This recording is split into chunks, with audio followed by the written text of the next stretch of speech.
Hello student, আশা করি তোমরা সবাই ভালো আছো। লেসন 8 টেকের পক্ষ থেকে নগ্নবীজি ও আবৃতবীজি উদ্ভিদের আজকের ক্লাসে তোমাদের সবাইকে স্বাগতম জানাচ্ছি।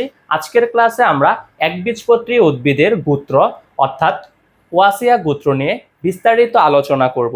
আমাদের আজকের ক্লাসের টপিক হচ্ছে একবীজপত্রী উদ্ভিদের গোত্র পরিচিতি। আমাদের পাঠ্য বইয়ে শুধুমাত্র ওয়াসিয়া গোত্র নিয়ে বিস্তারিত আলোচনা করা হয়েছে। আমরা আজকের ক্লাসে মূলত পোয়াসিয়া গোত্র নিয়েই বিস্তারিত আলোচনা করব। চলো আজকের ক্লাসটি আমরা শুরু করি। আমাদের আজকের ক্লাসের টপিক হচ্ছে একবীজপত্রী উদ্ভিদের গোত্র পরিচিতি। বলতো একবীজপত্রী উদ্ভিদ কাকে বলে বলতে পারবা? একবীজপত্রী উদ্ভিদ যেসব আবৃতবীজী উদ্ভিদের বীজে মাত্র একটি বীজপত্র থাকে তাদেরকেই বলা হয় একবীজপত্রী উদ্ভিদ। ঠিক আছে, দেখো একবীজপত্রী উদ্ভিদের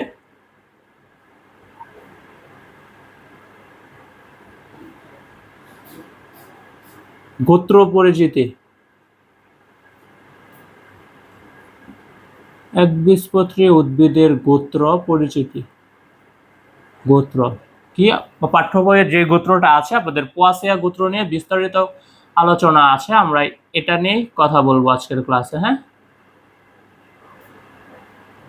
পোয়াসিয়া গোত্র।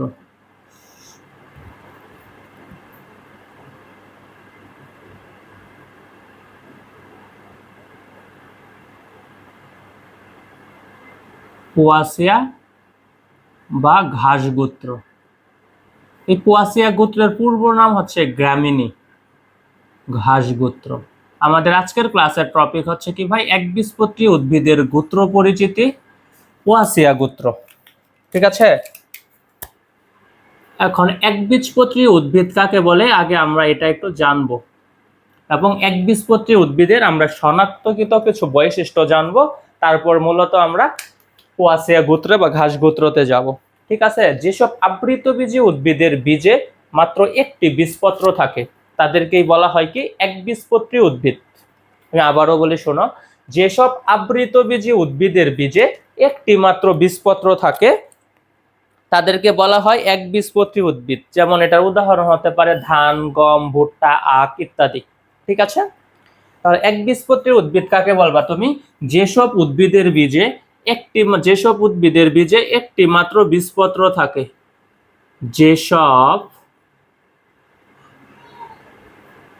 যেসব উদ্ভিদের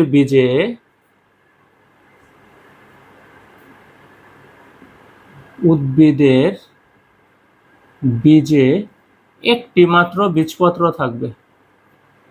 একটি মাত্র বীজপত্র থাকে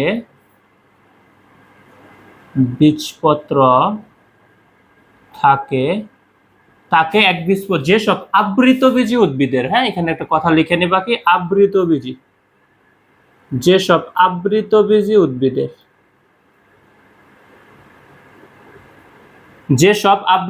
উদ্ভিদের বীজে একটি মাত্র বীজপত্র থাকে তাকে কি বলা হয়? একবীজপত্রী উদ্ভিদ বলে। তাকে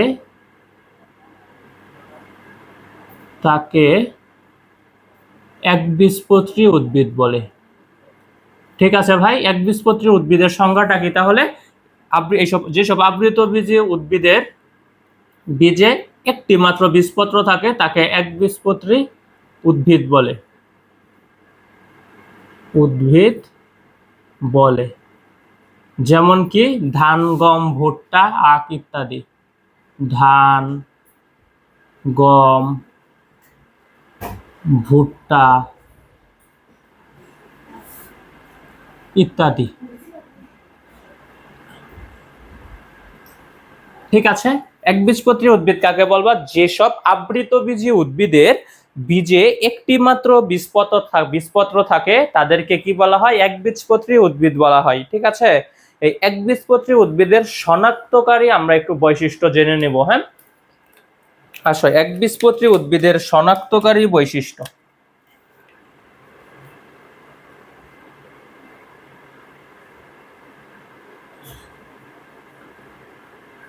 একবীজপত্রী উদ্ভিদের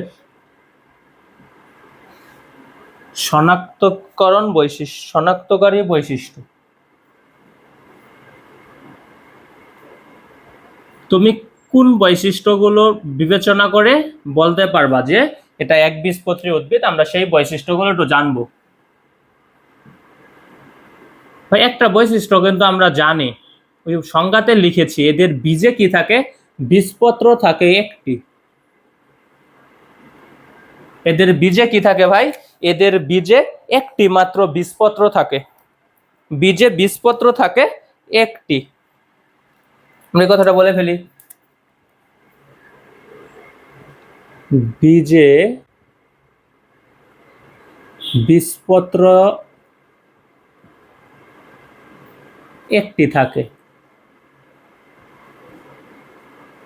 একটি থাকে। একবীজপত্রী উদ্ভিদের বীজে কি থাকবে, একটা মাত্র বীজপত্র থাকবে। এদের মূলটা হচ্ছে গুচ্ছমূল। ভাই গুচ্ছমূলটা কি ভাই, আমরা জানি কি সাধারণত উদ্ভিদের কি থাকে, একটা প্রধান মূল থাকে, তাই তো? উদ্ভিদের কি থাকে ভাই, একটা এই যে প্রধান মূল থাকে, তাই না? একটা উদ্ভিদ, একটা উদ্ভিদের কি থাকে ভাই, একটা এই যে প্রধান মূল থাকে, তাই না? এই যে এটা হচ্ছে কি তার প্রধান মূল। কিন্তু এই একবীজপত্রী উদ্ভিদের ভাই মূলটা কেমন হবে ভাই, এদের মূলটা হবে ভাই গুচ্ছমূল, ঠিক আছে? এইরকম গুচ্ছমূল হবে। এদের মূলটা কি হবে ভাই, এই যে এরকম গুচ্ছমূল হবে। এই কথাটাই তোমাকে বলেছে, হ্যাঁ? এদের মূল কি হবে, গুচ্ছমূল। এদের কোনো প্রধান মূল থাকবে না, ঠিক আছে? প্রধান মূলের পরিবর্তে এদের অস্থানিক মূলগুলো গুচ্ছমূলতন্ত্র গঠন করে। আমরা এটাই বলবো কি, মূল কি, গুচ্ছমূল। একবীজপত্রী উদ্ভিদের মূল কেমন হবে ভাই, গুচ্ছমূল, গুচ্ছমূল, ঠিক আছে? এই কথাটাই বলেছে কি, অস্থানিক গুচ্ছমূলগুলো গুচ্ছমূলতন্ত্র গঠন করে, ঠিক আছে? এদের পাতার শিরাবিন্যাস হচ্ছে সমান্তরাল। এদের পাতার শিরাবিন্যাস কেমন, সমান্তরাল। পাতার শিরাবিন্যাস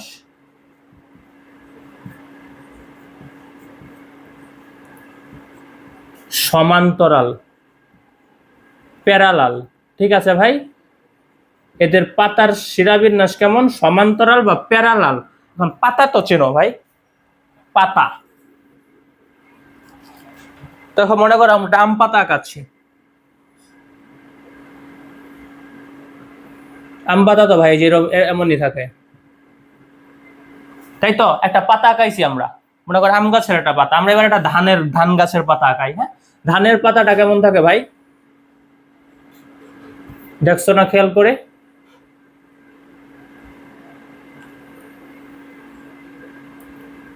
এই যে এমন থাকে না? এই এই যে দেখো পাতার যে শিরাবিন্যাসটা আছে, শিরা, এই শিরাগুলো কেমন, এটার শিরাগুলো কেমন, আবার এই ধানেরটা খেয়াল করো, এদেরটা কেমন, এই যে শিরাবিন্যাসগুলো কেমন দেখো না?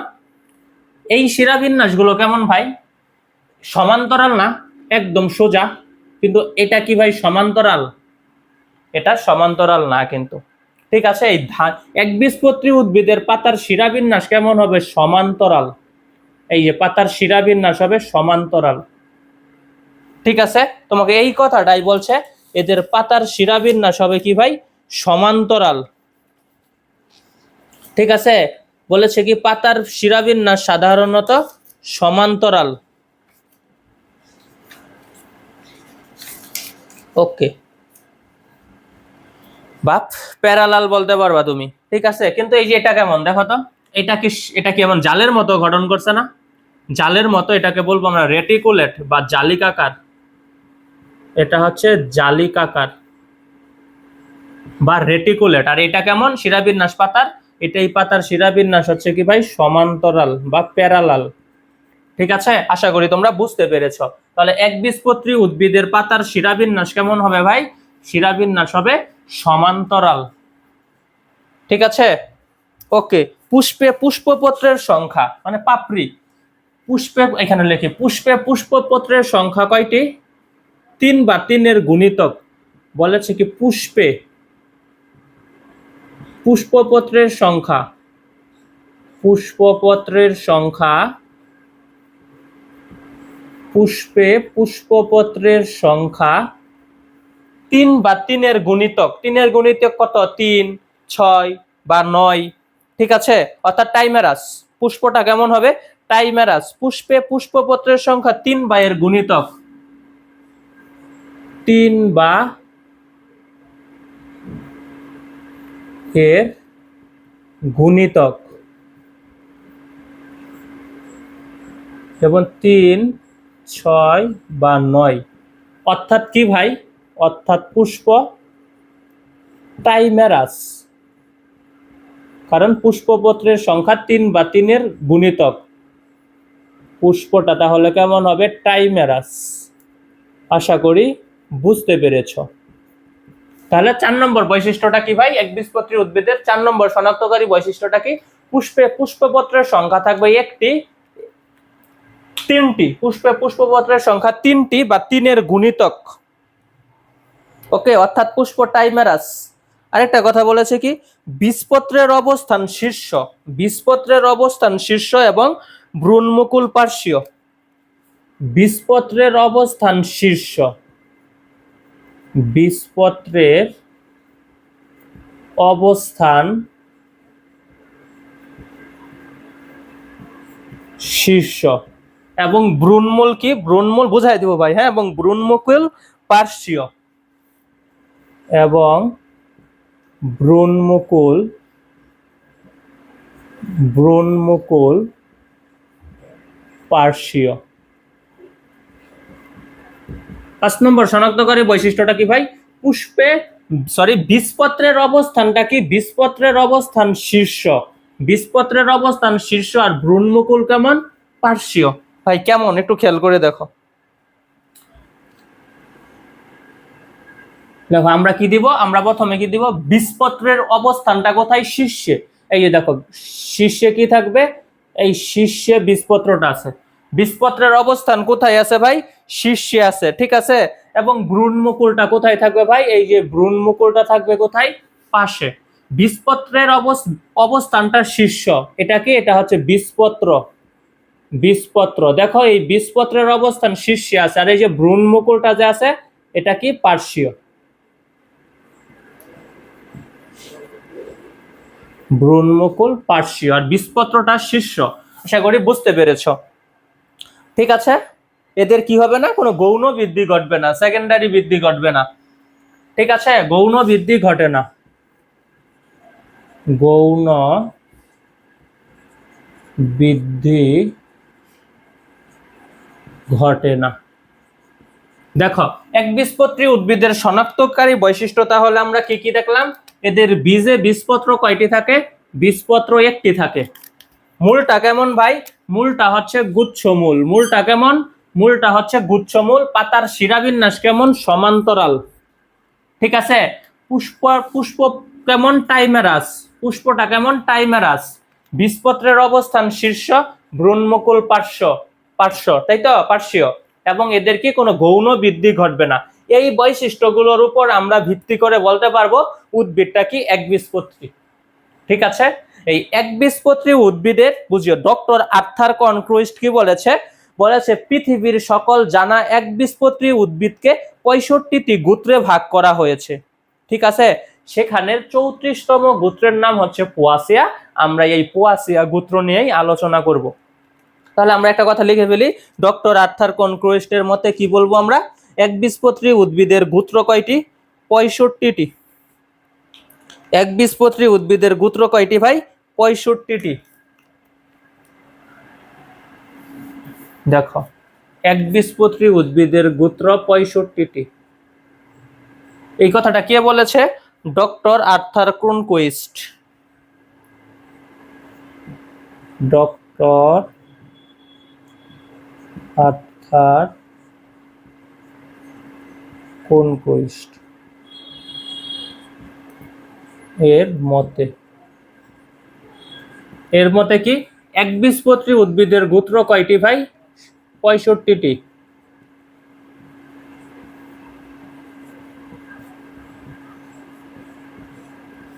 উদ্ভিদের গোত্র 65টি। এই 65টি গোত্র থেকে ভাই 34তম গোত্রের নাম কি? পোয়াসিয়া। 34তম গোত্রের নাম হচ্ছে পোয়াসিয়া বা ঘাস গোত্র। এটা একটু মনে রাখবা, হ্যাঁ। 34তম গোত্রের নামই হচ্ছে পোয়াসিয়া গোত্র বা ঘাস গোত্র। আমরা মূলত আজকে এই পোয়াসিয়া গোত্র বা ঘাস গোত্র নিয়েই আলোচনা করব। ঠিক আছে ভাই, চলো আমরা পোয়াসিয়া গোত্রে চলে যাই। পৌঁছে দিলাম।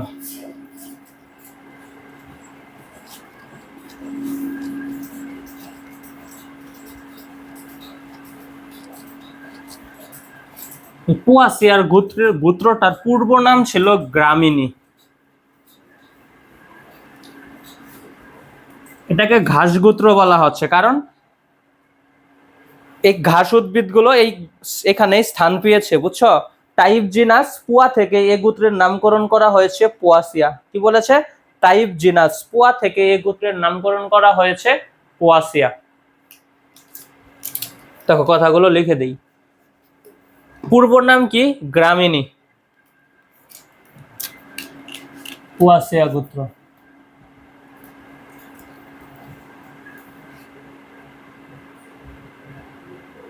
পূর্ব নাম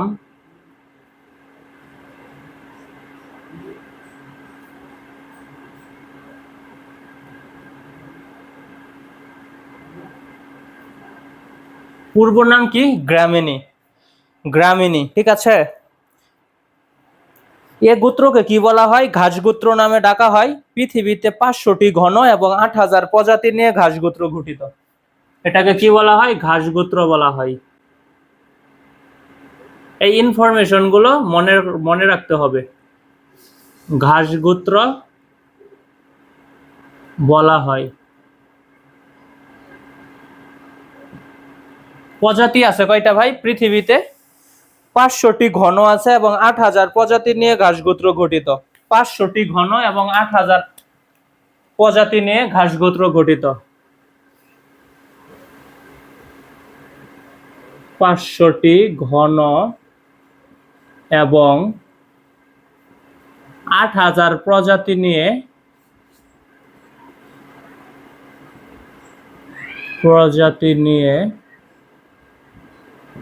ঘাস গোত্র গঠিত।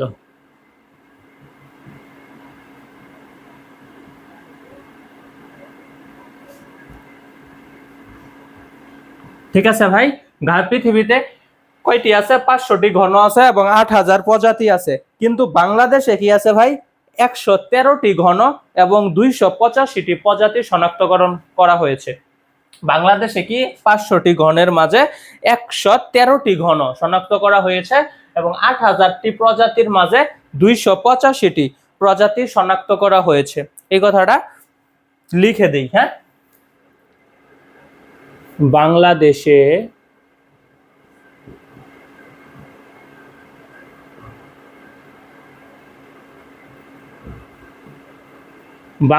কি ভাই? 113টি ঘন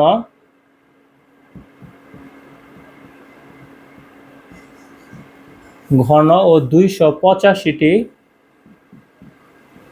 প্রজাতি শনাক্ত করা হয়েছে।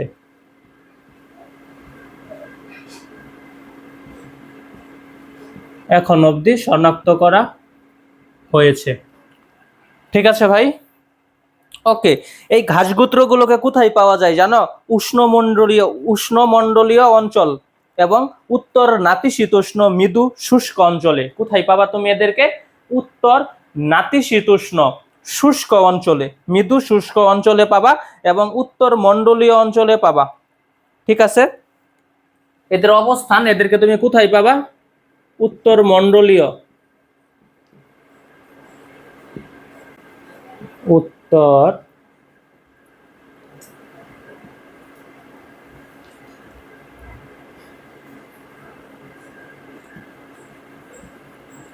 উত্তর মণ্ডলীয় এবং উত্তর নাতিশীতোষ্ণ মৃদু শুষ্ক অঞ্চলে।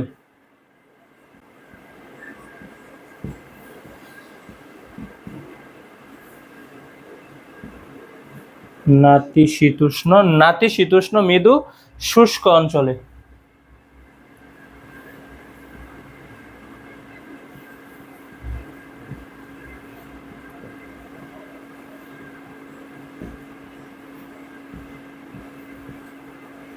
পাওয়া যায়।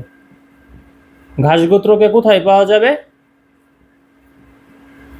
উত্তরমণ্ডলীয় এবং উত্তর নাতিশীতোষ্ণ মৃদু শুষ্ক অঞ্চলে ঘাসগোত্র উদ্ভিদগুলোকে সাধারণত পাওয়া যায়। ঠিক আছে।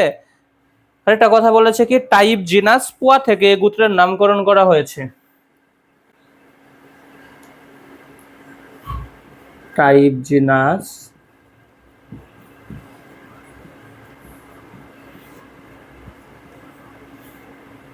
পোয়া থেকে এ গোত্রের নামকরণ করা হয়েছে।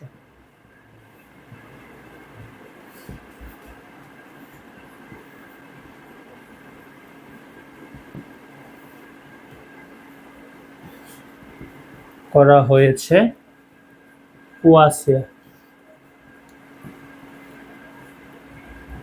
পোয়াসিয়া।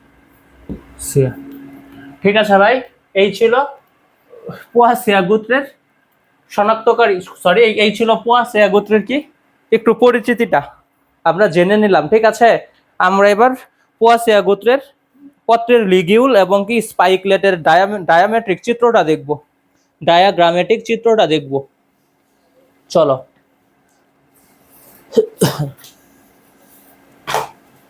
খেয়াল করিও, হ্যাঁ, পোয়াসিয়া গোত্র যেটার পূর্ব নাম কি ঘাস গোত্র, সরি পূর্ব নাম কি গ্রামিনী, যে এটাকে ঘাস গোত্র নামেও ডাকা হয়। ঠিক আছে, এদের কি ভাই 500টি ঘন এবং 8000 প্রজাতি আছে, কিন্তু বাংলাদেশে 113টি ঘন এবং 285টি প্রজাতি আছে। এদের পাওয়া যাবে কোথায়? উত্তর মণ্ডলীয় ও উত্তর নাতিশীতোষ্ণ মৃদু শুষ্ক অঞ্চলে। ঠিক আছে, টাইপ জিনাস পোয়া থেকে এই গোত্রের নামকরণ করা হয়েছে পোয়াসিয়া। ওকে, পোয়াসিয়া গোত্রের উদাহরণ কি ভাই? ধান। ঠিক আছে, আমাদের পাঠ্য বইয়ে এটাই আছে, এই ধান নিয়ে আমরা আলোচনা করব। পোয়াসিয়া গোত্রের উদ্ভিদ ধান নিয়ে আলোচনা করব। আসো আমরা একটা ধান গাছ আঁকাই ফেলি। হ্যাঁ, খেয়াল করো।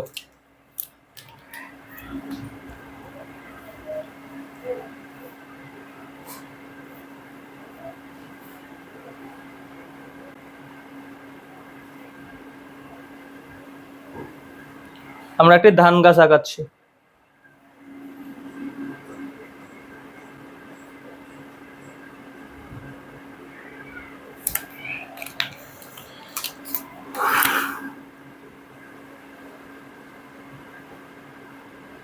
সম্পূর্ণ টাকাইলে বুঝবা, সবকিছু লিখে দিব এবং কি বলে দিব।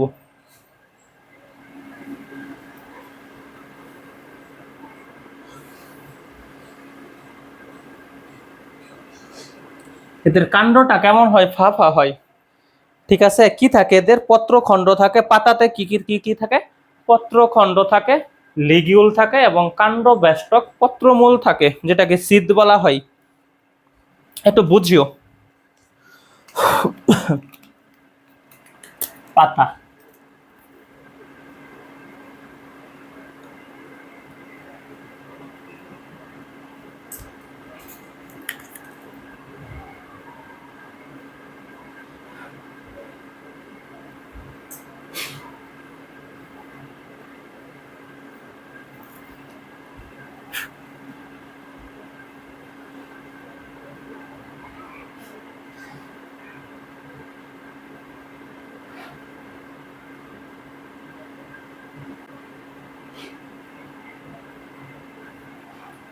আমরা একটা পাতা আঁকাইছি, ধান গাছের কি একটা পাতা, পত্র। এই পত্রটা কেমন থাকবে ভাই? কাণ্ডের সাথে যুক্ত থাকবে। এই যে এটা তো কাণ্ড, এই কাণ্ডের সাথে যুক্ত থাকবে।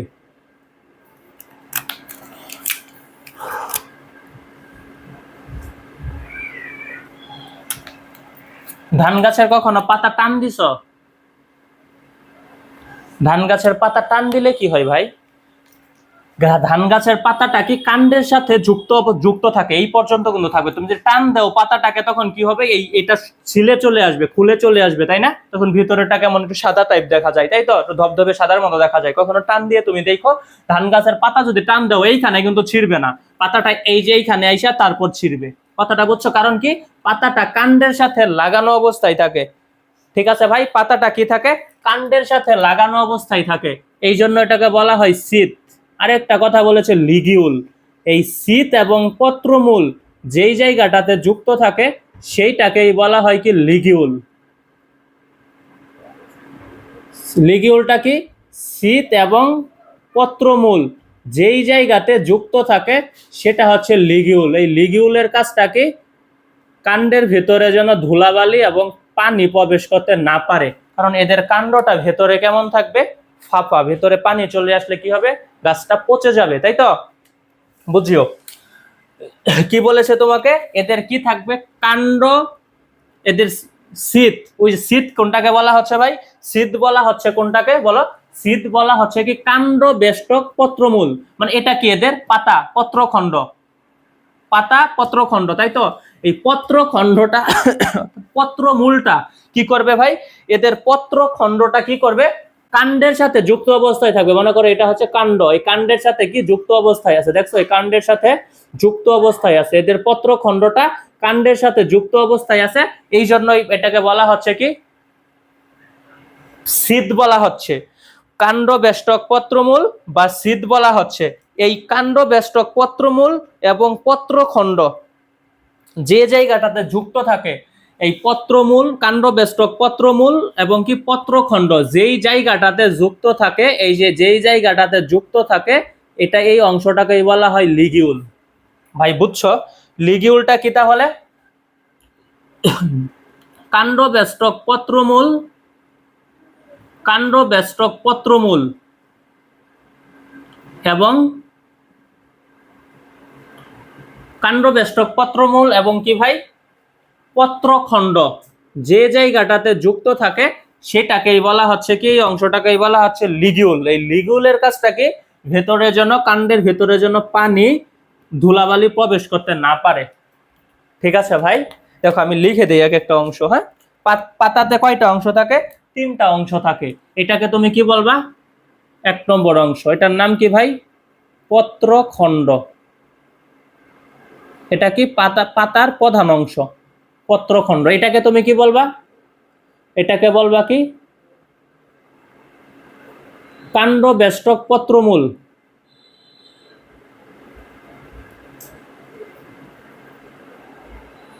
কাণ্ড বেষ্টক পত্রমূল।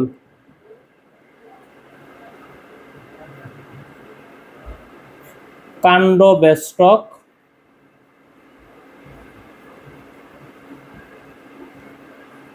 পত্রমূল বাকি শীত। কি বলবা ভাই, কাণ্ড বেষ্টক পত্রমূল বলবা বা শীত বলা হয় এটাকে। ঠিক আছে, এই পত্রখণ্ড এবং শীতের মাঝখানে যে অংশটা থাকে সরি, এটাকেই বলা হয় কি ভাই, এটাকেই বলা হয় লিগিউল। লিগিউল। তাহলে তুমি বলো এই পোয়াসিয়া গোত্র, হ্যাঁ এটা আমরা কি পড়তেছি, মূলত ধান পড়তেছি, ধান। এই গোত্রে কে থাকবে, ধান, গম, ভুট্টা, কেরা থাকবে, তাই না ভাই? ধরে নিলাম ধানেই বা গম, ভুট্টা, যেটাই বলো। দেখো কি থাকে, পাতার অংশ, আমরা কি একটা কি আঁকাইছি, পাতা, এটা কি একটা পাতা,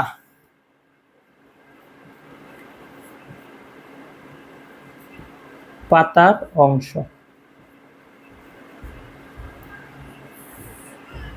বুঝি পাতার অংশে কি কি আছে ভাই, পত্রখণ্ড আছে। ঠিক আছে, পত্রখণ্ড মানে কি, মূল পাতা আছে কি ভাই, লিগিউল আছে এবং কাণ্ড বেষ্টক পত্রমূল আছে। এই যে পাতাটা, এই পাতাটা কি ভাই কাণ্ডের সাথে যুক্ত অবস্থায় এই নিচ পর্যন্ত আসছে।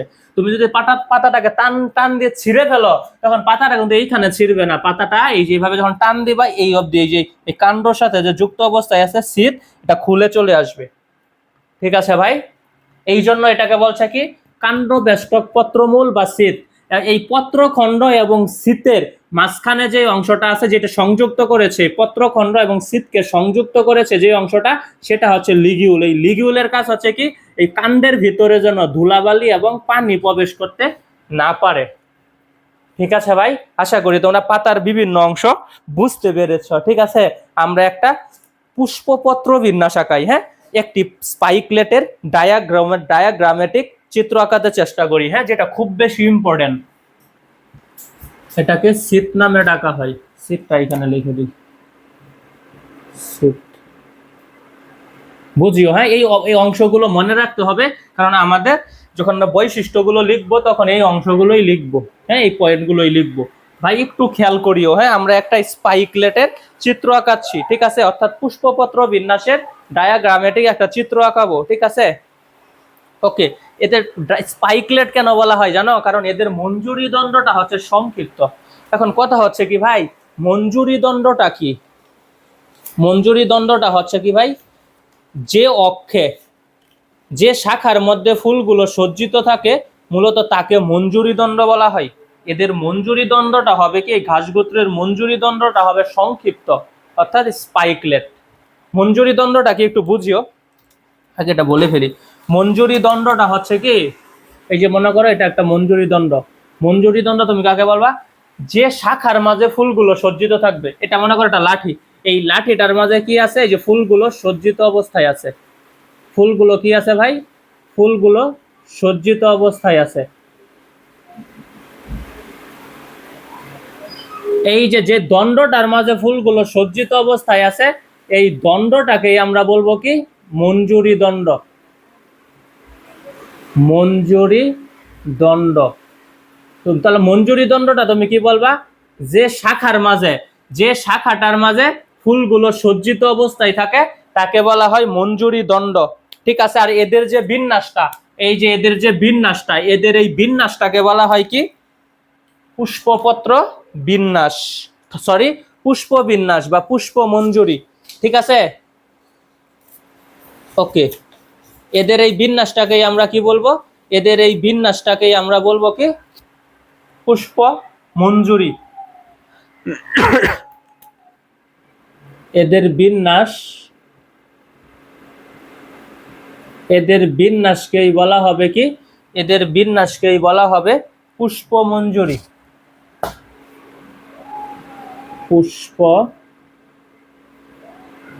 পুষ্প মঞ্জুরি। ঠিক আছে, এদের মঞ্জুরি দণ্ডটা মূলত, এই ঘাসগোত্রের মঞ্জুরি দণ্ডটা মূলত কি থাকে বা জানো ভাই? মঞ্জুরি দণ্ডটা খাটো থাকে, এই জন্য এদের বলা হয় স্পাইকলেট। মঞ্জুরি দণ্ডটা সংক্ষিপ্ত, তাই বলা হয় স্পাইকলেট। ঠিক আছে, মুছে দেই। আমি এবার একটা কি আঁকাই, স্পাইকলেটের সম্পূর্ণ চিত্র আঁকাই। খেয়াল করো, আমরা এদের কি পুষ্পপত্র বিন্যাস।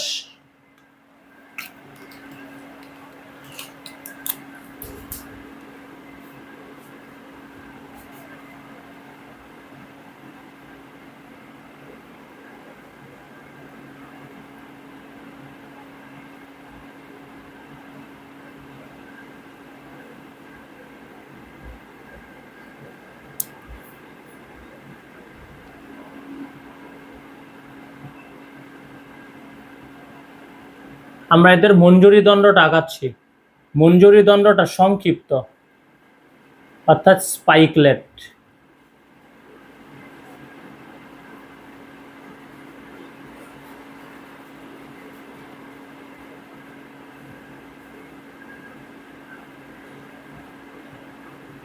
ঠিক আছে, এটা আমরা মঞ্জুরি দণ্ড আঁকাইছি ভাই। এদের মঞ্জুরি দণ্ডে থাকবে জানো কি, এই মঞ্জুরি দণ্ডের মাঝে মূলত ফুলটা সজ্জিত অবস্থায় থাকবে। ঠিক আছে, তবে ফুল ব্লুম বলতে এখানে একটা কথা আছে। ব্লুম কি ভাই? পাতার মতো অঙ্গ। ঠিক আছে, যার কাজ হচ্ছে কি ফুলটাকে ঢেকে রাখা, আবৃত করে রাখা। ব্লুম কি? পাতার মতো অঙ্গ, যেটা ফুলটাকে কি করবে, আবৃত করে রাখবে। এখন কথা হচ্ছে সকল ব্লুমে কিন্তু পুষ্প থাকবে না। যে গ্লুমগুলোতে পুষ্প থাকবে সেগুলোকে বলবো আমরা সপুষ্পক গ্লুম, এবং যেই গ্লুমগুলোতে পুষ্প থাকবে না সেটা হচ্ছে অপুষ্পক গ্লুম বা শূন্য গ্লুম। তাহলে ভাই গ্লুম কথাটা কি? গ্লুম হচ্ছে পাতার ন্যায় একটা অঙ্গ। এটার কাজ কি? ফুলটাকে কি করে রাখবে? আবৃত করে রাখবে। ঠিক আছে। আর আরেকটা কথা কি বলেছি, যেই গ্লুমের ফুল থাকবে, ঠিক আছে, সেটাকে বলবো আমরা সপুষ্পক গ্লুম, যেখানে থাকবে না সেটা হচ্ছে অপুষ্পক গ্লুম। ওই অপুষ্পক গ্লুম গুলো মূলত নিচের দিকে থাকে। ঠিক আছে ভাই, দেখো আমরা অপুষ্পক গ্লুম আঁকাই।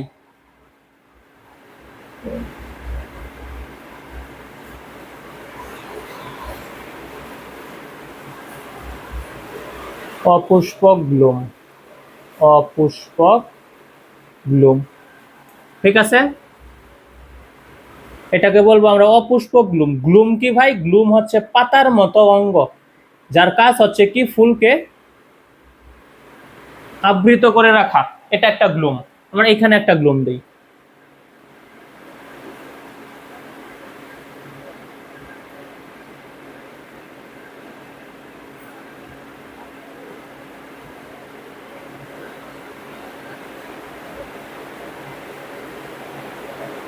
গ্লুম, এই গ্লুমগুলো যেন কি করবে ভাই? পুষ্প ধারণ করবে না। এরা হচ্ছে বন্ধা, অর্থাৎ প্রজননে অংশগ্রহণ করবে না। এই জন্য এদেরকে বলা হয় অপুষ্পক গ্লুম। এরা প্রজননে অংশগ্রহণ করবে না, এই গ্লুমগুলো হচ্ছে ভাই বন্ধা। এই জন্যই বলা হয় অপুষ্পক গ্লুম বা শূন্য গ্লুম। ঠিক আছে, এরা কি করবে না? কোনো পুষ্প ধারণ করবে না। তাহলে পুষ্প ধারণ করবে কে ভাই? সপুষ্পক গ্লুম। খেয়াল করিও, আমরা এখানে একটা সপুষ্পক গ্লুম দিতেছি।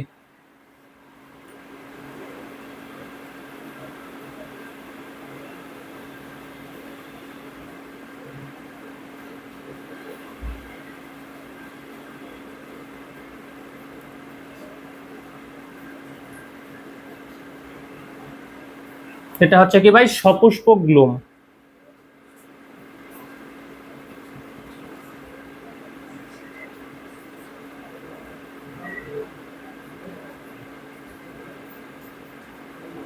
এই সপুষ্পক গ্লুম কি করবে?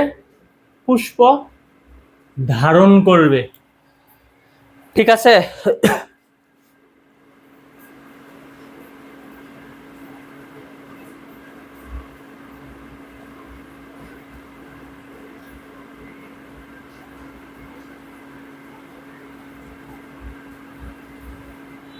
ঠিক আছে, আমরা এই অংশগুলোটাকে লিখে ফেলি। হ্যাঁ, আচ্ছা, আগে আঁকায় ফেলি, তারপর ই করি। হ্যাঁ, এদের থাকবে হচ্ছে উপমঞ্জুরি পত্র। এখানে আমরা কি মঞ্জুরি পত্র কি ভাই? মঞ্জুরি পত্রটা চিনো? যে পাতা বা পাতার ন্যায় অঙ্গের কক্ষে ফুল সজ্জিত থাকে তাকে বলা হয় কি? মঞ্জুরি পত্র। মঞ্জুরি পত্র কাকে বলা হয় ভাই? যে পাতা বা পাতার ন্যায় অঙ্গের কক্ষে ফুল সজ্জিত থাকে। এই যে ফুল, এই যে পাতা বা পাতার ন্যায় অঙ্গের কক্ষে, এই যে পাতা দিছি বা পাতার ন্যায় অঙ্গ দিছি, এই যে পাতা বা পাতার ন্যায় অঙ্গের কক্ষে ফুল সজ্জিত থাকে তাকে বলা হয় কি ভাই? মঞ্জুরি পত্র। মঞ্জুরি, মঞ্জুরি কথাটার মানে কি? ফুল, তাই তো? যে পাতা বা পাতার ন্যায় অঙ্গের কক্ষে এই যে ফুলটা সজ্জিত থাকে, ফুলটাকে কালার করে দিই তাহলে বুঝবা ভালো। যে পাতা বা পাতার ন্যায় অঙ্গের কক্ষে ফুল সজ্জিত থাকে,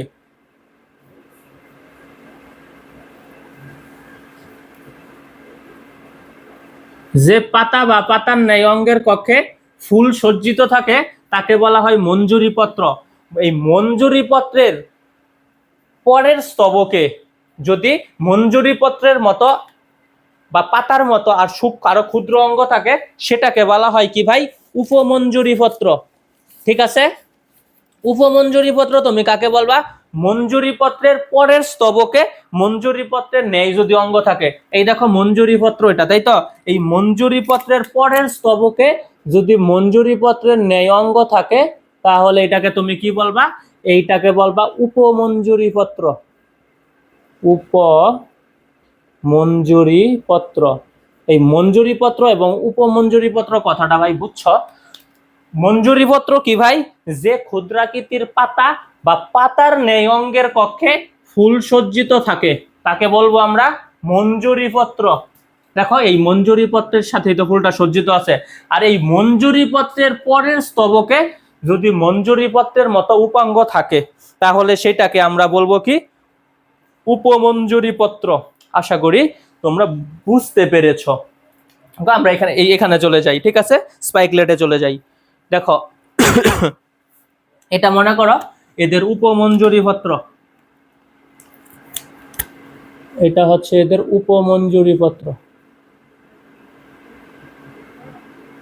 ঠিক আছে। উপমঞ্জুরি পত্র একটা নাম আছে, পরে বলবো, পেলিয়া কেন বলা হয় সেটাও বলবো। এটা কি এদের আমরা দিছি উপমঞ্জুরি পত্র, ঠিক আছে। তারপর থাকবে এদের পুষ্পপুট। ভাই পুষ্পপুট বা লডিকিউল, এই পুষ্পপুট জিনিসটা কি জানো? পুষ্পপুট হচ্ছে বৃতি আর দল দেখতে একই রকম। এখন কথা হচ্ছে ভাই বৃতি কি আর দল কি? আদর্শ ফুল চিনো না? আদর্শ ফুলের কি থাকে? বিভিন্ন স্তবক থাকে, তাই তো। কি কি থাকে? বৃতি থাকে, থাকে হচ্ছে দল, থাকে হলো পুংস্তবক, থাকে স্ত্রীস্তবক, তাই তো। এইগুলোই এখানে হচ্ছে কি বৃতি। যে বৃতিটা কি ভাই? এটা কি ফুলের বাহিরের অংশ সবুজ সবুজ থাকে, তাই না? এই বৃতি আর দল, দল কি মানে পাপড়ি, এই বৃতি আর দল যদি দেখতে একই রকম হয় তাহলে সেটাকে বলা হয় পুষ্পপুট। এদের দুইটা পুষ্পপুট থাকে। পুষ্পপুট কয়টা থাকে ভাই? দুইটা। পুষ্পপুট দুইটা থাকে। এই দেখো আমরা দুইটা পুষ্পপুট দিয়ে দিলাম।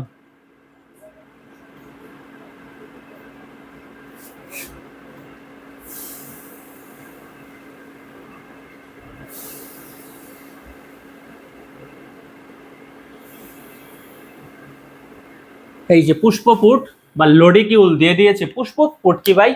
বৃতি আর দল দেখতে একই রকম, তাকে বলা হয় পুষ্পপুট। দুইটা পুষ্পপুট থাকে দিয়ে দিছি। এটা কি দিছি? উপমঞ্জুরি পত্র বা পেলিয়া, ঠিক আছে। দেখো পরে এদের কি থাকবে? পরে আমরা যাব এদের পুংকেশর, মানে পুংস্তবক ও স্ত্রীস্তবক। সরি ভাই, দেখো এদের পুংকেশর, পুংকেশর দিয়ে দিচ্ছি। দেখো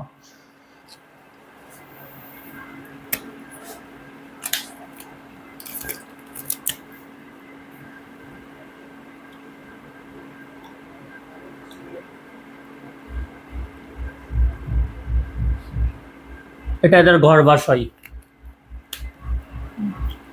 এদের থাকবে কি পুংকেশর, খেয়াল করো।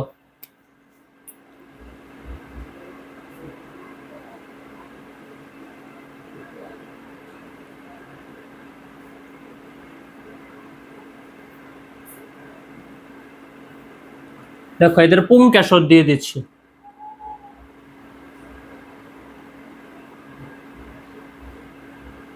পুংকেশর বুঝো, মানে পুংস্তবকের অংশ, তাই না? পুংকেশর হচ্ছে কি পুংস্তবকের অংশ।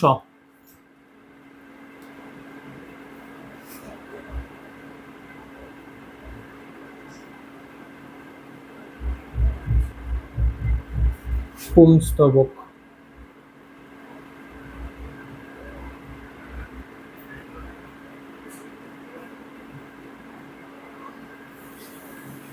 এটা কি? এটা হচ্ছে এদের গর্ভমুণ্ড, সরি এটা হচ্ছে ওদের শ্রীকেশর বা গর্ভাশয়। এদের গর্ভদণ্ড থাকবে যেটা হচ্ছে পাখির পালকের নেই।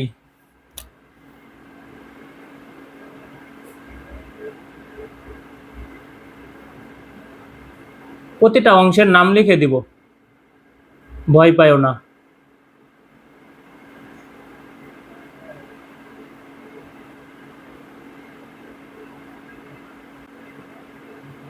এদের পালকের মতো কি রয়েছে ভাই? পাখির পালকের মতো গর্ভমুণ্ড রয়েছে। এই কথাগুলো মনে রাখতে হবে, এইগুলোই হচ্ছে এদের শনাক্তকারী বৈশিষ্ট্যতে আমরা লিখব। তাহলে দেখো আমরা মোটামুটি আঁকায় ফেলছি, আসো এবার নামকরণগুলো করে ফেলি। হ্যাঁ, এটাকে আমরা কি বলবো? শূন্য গ্লুম বা অপুষ্পক গ্লুম। অপুষ্পক গ্লুম, অপুষ্পক গ্লুম। এই গ্লুম কথাটা কাকে বলা হয় ভাই? গ্লুম হচ্ছে পাতার মতো একটা অঙ্গ যা ফুলটাকে আচ্ছাদন করে রাখে, ঘিরে রাখে। অপুষ্পক গ্লুম বা এটাকে বলা হয় শূন্য গ্লুম। এগুলো হচ্ছে বন্ধা, এগুলো কোনো ফুল ধারণ করবে না, এটা হচ্ছে অপুষ্পক গ্লুম। ধরো দিলাম 1, তাহলে এটাকে বলবো আমরা অপুষ্পক গ্লুম 2। অপুষ্পক গ্লুম, অপুষ্পক গ্লুম 2। ঠিক আছে, এটাকে বলবো আমরা সপুষ্পক গ্লুম। সপুষ্পক গ্লুম, সপুষ্পক গ্লুম। ঠিক আছে ভাই, আমরা এখানে চিত্রটা যে আঁকাই সেটা কিসের চিত্র ভাই বলো না? এটা হচ্ছে স্পাইকলেটের মানে পুষ্পপত্র বিন্যাসের চিত্র। ঠিক আছে, ডায়াগ্রামেটিক চিত্র, একটি স্পাইকলেটের ডায়াগ্রামেটিক চিত্র।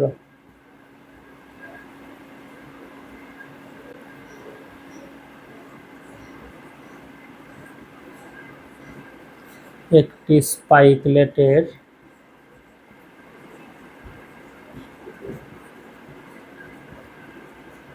ডায়াগ্রামেটিক চিত্র। তাহলে দেখো কি কি আছে ডায়াগ্রাম চিত্র। আছে কি অপুষ্পক গ্লুম 1 2, আছে সপুষ্পক গ্লুম। ঠিক আছে, এটাকে আমরা কি বলবো? উপমঞ্জুরি পত্র। উপমঞ্জুরি পত্র কি ভাই? মঞ্জুরি পত্রের পরের স্তবকে যদি মঞ্জুরি পত্রের ন্যায় অঙ্গ থাকে সেটাকে বলা হয় উপমঞ্জুরি পত্র বা পেলিয়া। পেলিয়া কেন বলা হয় কিছুক্ষণ পর বলবো। এটা হচ্ছে উপমঞ্জুরি পত্র। উপমঞ্জুরি পত্র।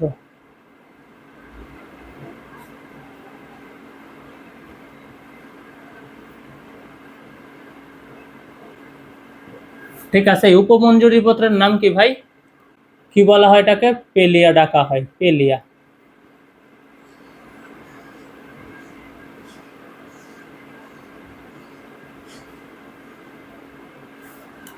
আর এগুলো হচ্ছে কি পুষ্পপুট। পুষ্পপুট কি দল আর বৃতি দেখতে একই রকম। এদের পুষ্পপুটকে লডিকিউল বলা হয়। কেন বলা হয় জানো? কারণ এই পুষ্পপুট ফুল ফুটতে সাহায্য করে। পুষ্পপুট ফুল ফুটতে সাহায্য করে, এই জন্য বলা হয় লডিকিউল। পুষ্পপুট, পুষ্পপুট বা লডিকিউল। লডিকিউল,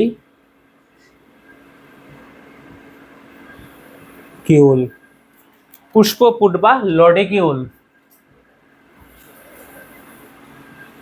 খেয়াল করিও, এগুলো হচ্ছে কি এদের পুংকেশর। এগুলো হচ্ছে এদের পুংকেশর।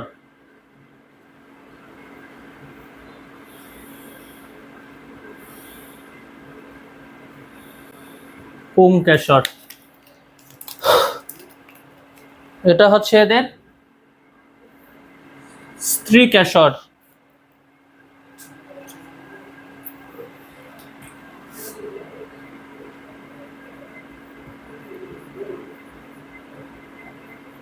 এই পুংকেশর কি ভাই? পুংস্তবকের অংশ। স্ত্রীকেশর কি? স্ত্রী স্তবকের অংশ। আর এইগুলো হচ্ছে কি এই স্ত্রীকেশরের যে উপরে যে দিয়েছি পাখির পালকের ন্যায় অংশ, এইগুলোকে বলবো আমরা গর্ভমুণ্ড। কি বলবো? বলবো হচ্ছে গর্ভমুণ্ড। এই গর্ভমুণ্ড দেখতে কেমন ভাই? পাখির পালকের ন্যায়। গর্ভমুণ্ড।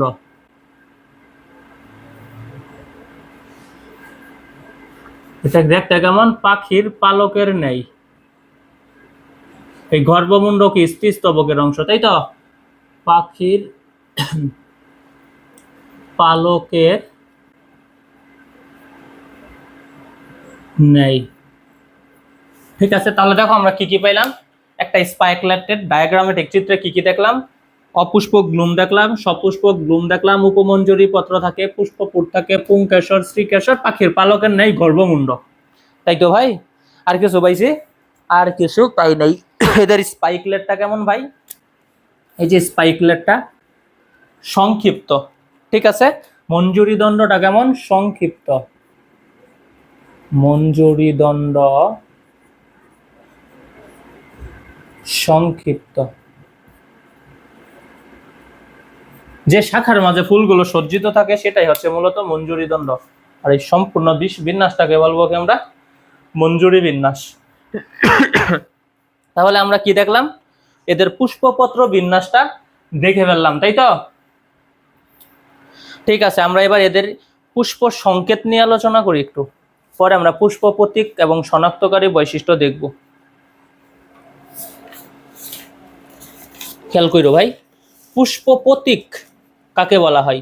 পুষ্প প্রতীক কি হচ্ছে? যে প্রতীকের সাহায্যে পুষ্পের মাতৃ অক্ষের তুলনায় এর বিভিন্ন স্তবকের মানে পুষ্পপত্রগুলোর অবস্থান, সংখ্যা, সমসংযোগ, অসমসংযোগ, পুষ্পপত্র বিন্যাস, অমরা বিন্যাস প্রভৃতি নিয়ে আলোচনা করা হয়।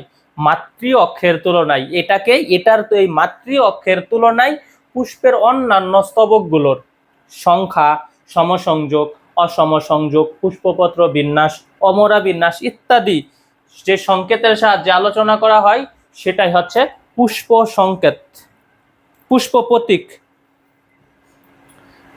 ভাই বুঝিও একটু, হ্যাঁ, উল্টাপাল্টা বলে দিয়েছি। হ্যাঁ, পুষ্প সংকেত।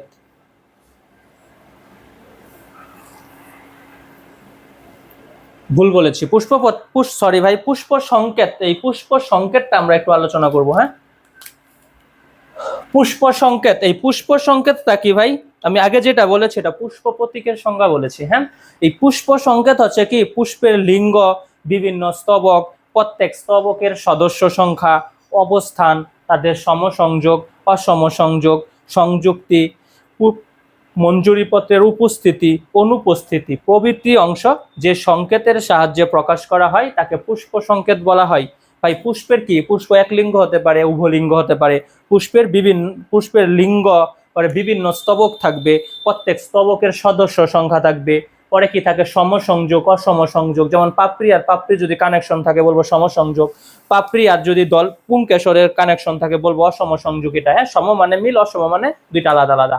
এই সমসংযোগ, অসমসংযোগ, পরে মঞ্জুরিপত্রের উপস্থিতি, অনুপস্থিতি ইত্যাদি যে সংকেতের সাহায্যে আলোচনা করা হয় তাকে বলা হয় পুষ্প সংকেত। ঠিক আছে, আমরা পোয়াসিয়া গোত্রের পুষ্প সংকেতটা দেখে ফেলি।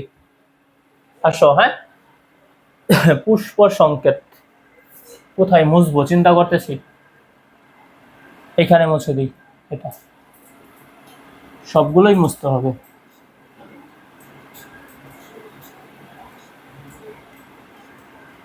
পুষ্প সংকেত,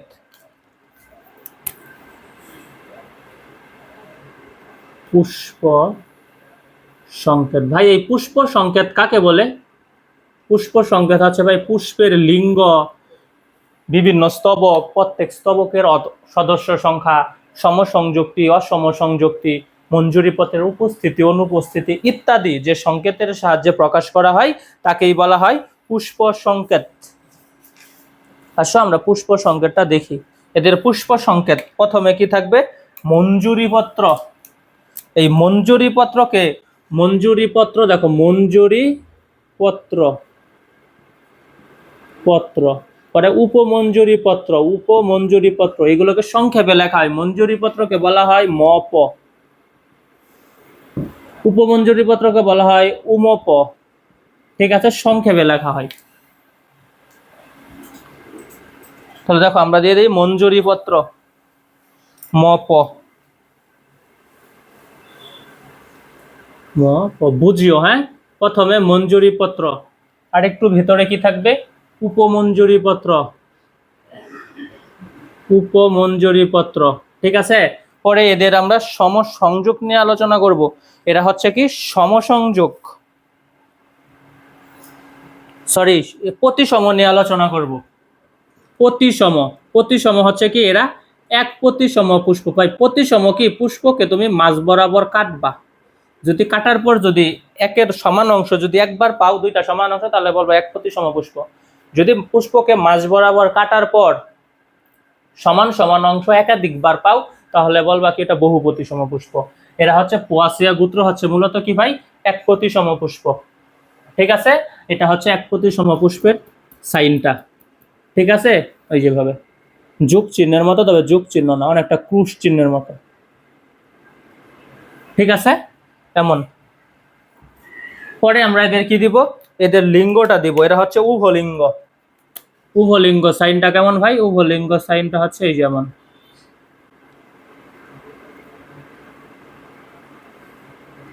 উভলিঙ্গ। মঞ্জুরি পত্র, উপমঞ্জুরি পত্র এক প্রতিসম উভলিঙ্গ। ঠিক আছে, পরে কি ভাই, এদের পুষ্পপুট, পুষ্পপুট কয়টা থাকে, এই যে দুইটা থাকে, একটা দুইটা, পুষ্পপুট থাকে দুইটা। পুষ্পপুট পু বলা হয়। ঠিক আছে, পুষ্পপুট কয়টা থাকে ভাই, দুইটা, এই যে দিয়ে দিয়েছি, পুষ্পপুট দুইটা। পুংকেশর থাকে কয়টা, দুই সারিতে তিনটা করে। পুংকেশর, পুংকেশরকে বলা হয় পুং, 3+3। ঠিক আছে, এবং সর্বভিতরে কি আছে ভাই, গর্ভাশয় আছে। এদের গর্ভাশয়টা কেমন, অধিগর্ভ, মানে গর্ভাশয় উপরে থাকবে এবং অন্য স্তবক গুলো গর্ভাশয়ের নিচে থাকবে, এটাকে বলা হয় অধিগর্ভ। এই যে গর্ভাশয়, গর্ভাশয় কি উপরে থাকবে এবং ফুলের অন্যান্য স্তবক গুলো মনে করো এটা, এগুলো নিচে থাকবে। এই গর্ভাশয় থাকবে কয়টা, একটা। এই জন্য এদের গর্ভাশয় যেহেতু উপরে থাকে, এই জন্য বলা হয় অধিগর্ভ। ভাই বুঝতে পেরেছ, এটা কিসের কি আকাই লিখছি আমরা, পুষ্প সংকেত লিখছি। পুষ্প সংকেত কি, সর্ববাহিরে মঞ্জুরি পত্র, ভিতরে উপমঞ্জুরি পত্র, এই দুইটা তো আর বলার মতো নাই কিছু। পরে কি, আরো ভিতরে থাকবে পুষ্পপুট, আরো ভেতরে থাকবে কি পুংকেশর, এবং সর্বভিতরে থাকবে কি গর্ভাশয়। ঠিক আছে ভাই, তাহলে আমরা পুষ্প সংকেতটা দেখে পেলাম। এই পুষ্প সংকেতের সাহায্যে আমরা পুষ্প প্রতীক আঁকাবো, যেটা খুব বেশি ইম্পর্টেন্ট। পুষ্প প্রতীক, এই সাইডটা মুছে দেই।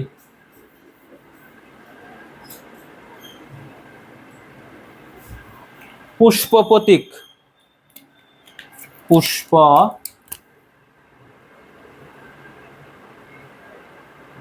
পুষ্প প্রতীক সংকেতের সাহায্যে আমরা এই পুষ্প প্রতীকটা আলোচনা করব। কথা হচ্ছে ভাই, পুষ্প প্রতীকটা কাকে বলে? পুষ্প প্রতীক হচ্ছে কি, যে প্রতীকের সাহায্যে একটি পুষ্পের মাতৃ অক্ষের তুলনায় এর বিভিন্ন স্তবকের পুষ্পপত্রগুলোর অবস্থান, সংখ্যা, সমসংযোগ, অসমসংযোগ, পুষ্পপত্র বিন্যাস, অমরা বিন্যাস প্রভৃতি বৈশিষ্ট্য আলোচনা করা হয়, তাকেই মূলত বলা হয় পুষ্প প্রতীক। আমি আবারও বলি, পুষ্প প্রতীক কাকে বলে? পুষ্প প্রতীক হচ্ছে যে প্রতীকের সাহায্যে একটি পুষ্পের মাতৃ অক্ষের তুলনায় এর বিভিন্ন স্তবকের পুষ্পপত্রগুলোর অবস্থান, সংখ্যা, সমসংযোগ, অসমসংযোগ, পুষ্পপত্র বিন্যাস, অমরা বিন্যাস প্রভৃতি বৈশিষ্ট্য আলোচনা করা হয়, তাকেই বলা হয় কি ভাই, পুষ্প প্রতীক। ঠিক আছে, দেখো আমরা পুষ্প প্রতীক আঁকাই ফেলি। হ্যাঁ, পোয়াসিয়া গোত্রের পুষ্প প্রতীক আঁকানো শিখতে হবে ভাই। হ্যাঁ, পুষ্প প্রতীক, প্রথমে কি মঞ্জুরি পত্র, এই যে আমরা মঞ্জুরি পত্র দিয়ে দিতেছি।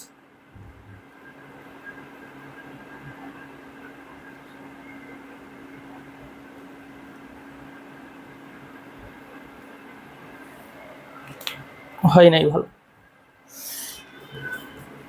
দুইটা দাগ দিয়ে নেই।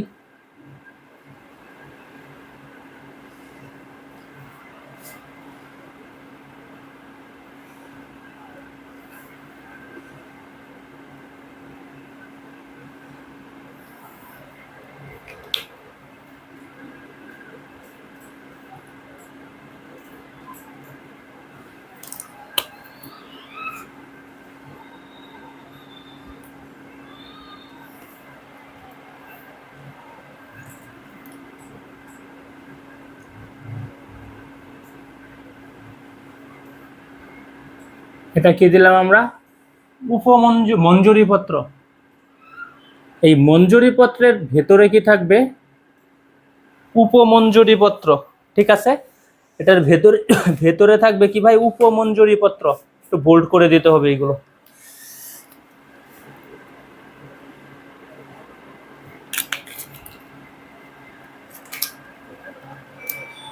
উপমঞ্জুরি পত্র, আমরা মঞ্জুরি পত্রটাকে একটু বোল্ড করে দিই, মোটা করে দিই।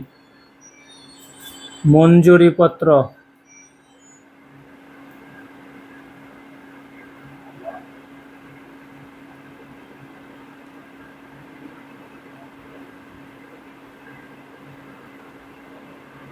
এই যে মঞ্জুরি পত্র।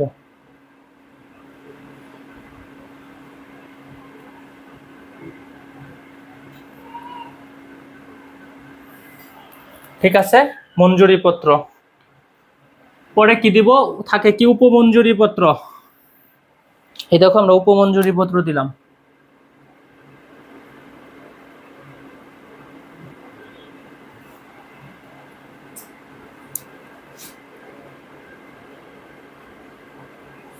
এটা হচ্ছে উপমঞ্জুরি পত্র।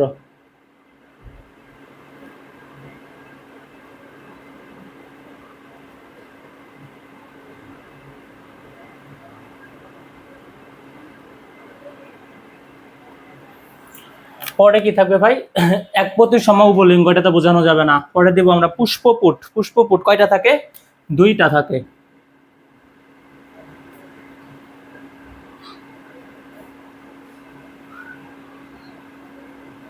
এদের দুইটি পুষ্পপুট থাকবে।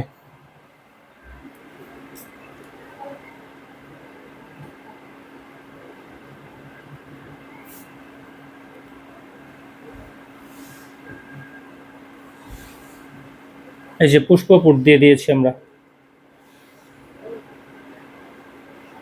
ঠিক আছে, পরে কি থাকবে, পুংকেশর থাকবে, ভিতরে কে থাকবে, গর্ভাশয় থাকবে।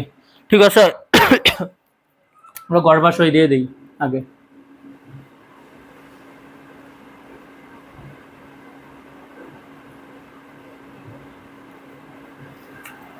থাকবে কি, পুংকেশর, তিনটা তিনটা করে, তাই না? পুংকেশর আমরা দিয়ে দিই। দেখো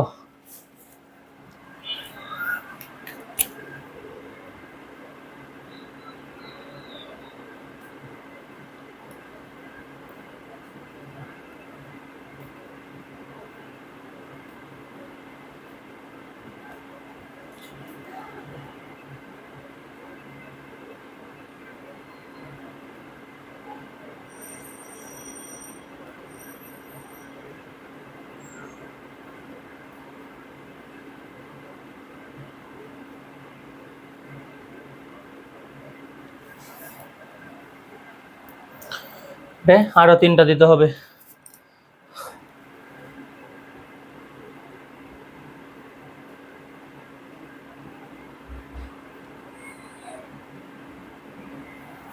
ঠিক আছে,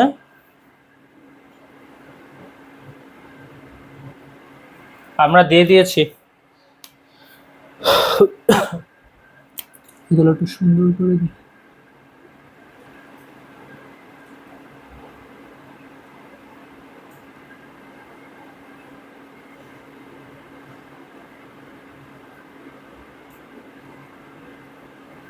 কি দিয়ে দিলাম আমরা ভাই, আমরা এদের পুংকেশর গুলো দিয়ে দিলাম।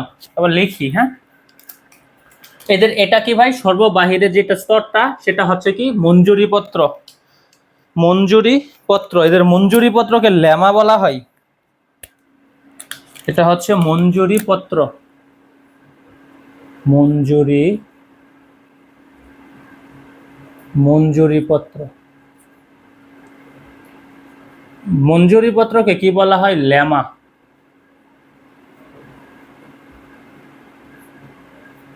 এটা হচ্ছে এদের উপমঞ্জুরি পত্র, পেলিয়া। উপমঞ্জুরি পত্র বা পেলিয়া।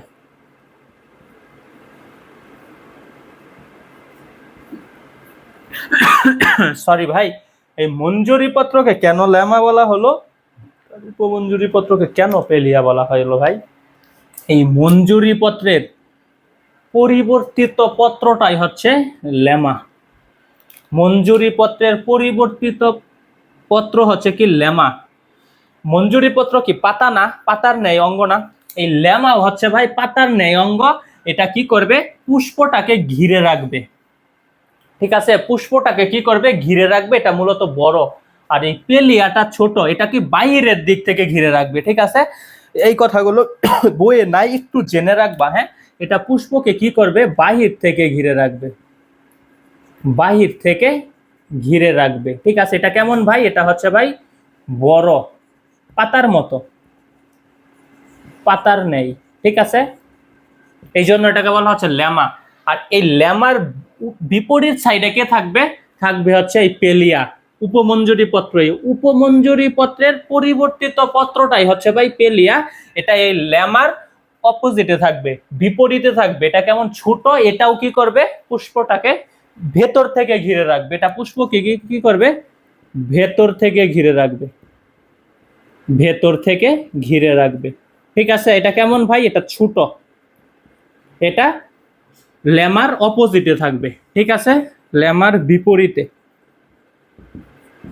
এই কথাগুলো একটু মনে রাখবা। হ্যাঁ, ঠিক আছে ভাই, তাহলে কেন মঞ্জুরি পত্রকে লেমা বলা হলো, উপমঞ্জুরি পত্রকে পেলিয়া বলা হলো, আশা করি বুঝতে পেরেছো। হ্যাঁ, এই মঞ্জুরি পত্রের কি ভাই, পরিবর্তিত পত্রই হচ্ছে কি, রূপান্তরিত পত্র হচ্ছে, পরিবর্তিত পত্রই হচ্ছে লেমা।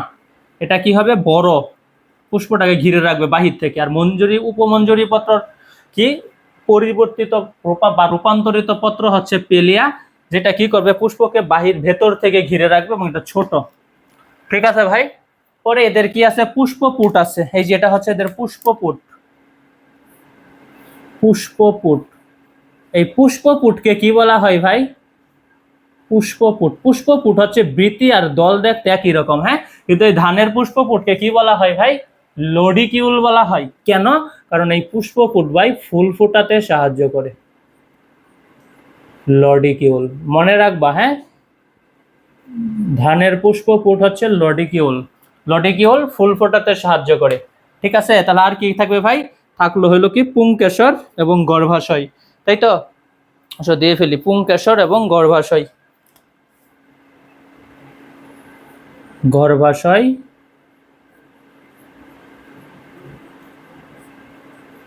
ও পুংকেশর। ঠিক আছে ভাই, এই ছিল পোয়াসিয়া গোত্রটার কি ভাই, পুষ্প প্রতীক। ঠিক আছে, এটা আঁকানো শিখতে হবে। হ্যাঁ, আরো ভালো করে আঁকাবা বই দেখে। ঠিক আছে, আমরা এবার কি করব ভাই, ও আসল জিনিসটাই দেই নাই ভাই, মাতৃ অক্ষটাই দেই নাই। এটা এদের মাতৃ অক্ষ, মূল অক্ষ আর কি। এই মাতৃ অক্ষের তুলনায় পুষ্পের বিভিন্ন স্তবকগুলো কি অবস্থায় থাকবে। হ্যাঁ, বলতে সেটাই হচ্ছে পুষ্প প্রতীক কোন কোন অবস্থানে থাকবে। পরে এদের মঞ্জুরিপত্র উপমঞ্জুরিপত্রের অবস্থান, সংখ্যা, তাছাড়া আরো কি বলবো আমরা, তাছাড়া হচ্ছে পুষ্পপত্র বিন্যাস, অমরা বিন্যাস প্রভৃতি বৈশিষ্ট্য দেখানো হয় যে সংকেতের সাহায্যে, সেটাই হচ্ছে পুষ্প প্রতীক। যে প্রতীকের সাহায্যে সেটাই হচ্ছে পুষ্প প্রতীক। এই ছিল ভাই কি ভাই, পোয়াসিয়া গোত্রের পুষ্প সংকেত এবং পুষ্প প্রতীক। আমরা এবার এদের শনাক্তকারী বৈশিষ্ট্যে চলে যাব। হ্যাঁ, শনাক্তকারী বৈশিষ্ট্য বুঝো, এদের কাণ্ডটা কেমন, সাধারণত নলাকার, মধ্যভাগ ফাঁপা বলেছিলাম কিন্তু আমি। হ্যাঁ, শনাক্তকারী বৈশিষ্ট্য এখানে লিখি, শনাক্তকারী বৈশিষ্ট্য, শনাক্তকারী বৈশিষ্ট্য।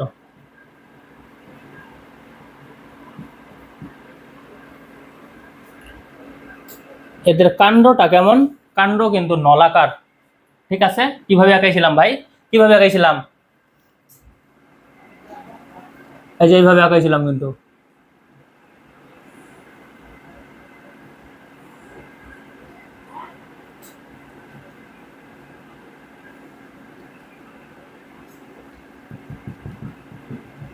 এই দেখো কাণ্ডটা, এই কাণ্ডটা কেমন ভাই, এই কাণ্ডটা হচ্ছে নলাকার।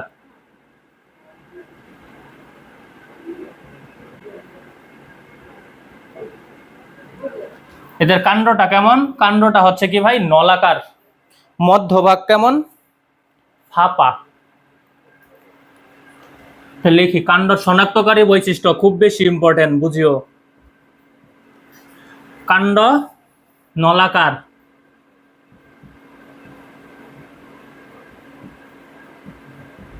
নলাকার, মধ্যভাগ ফাঁপা, মানে ফাঁকা থাকবে, ফাঁপা। ঠিক আছে, পরে কি ভাই এদের পত্রমূলটা কাণ্ড বেষ্টক, এই দেখো এদের পত্রমূল, এটা কি পাতা, পত্রখণ্ডক, পত্রখণ্ডকটা কি ভাই কাণ্ড বেষ্টক, তাই না? এই যে দেখো এই পরে টান দিলে কিন্তু এইগুলো ছিঁড়ে এগুলো সহ আসবে। ঠিক আছে, যেটাকে বলা হয় শীত,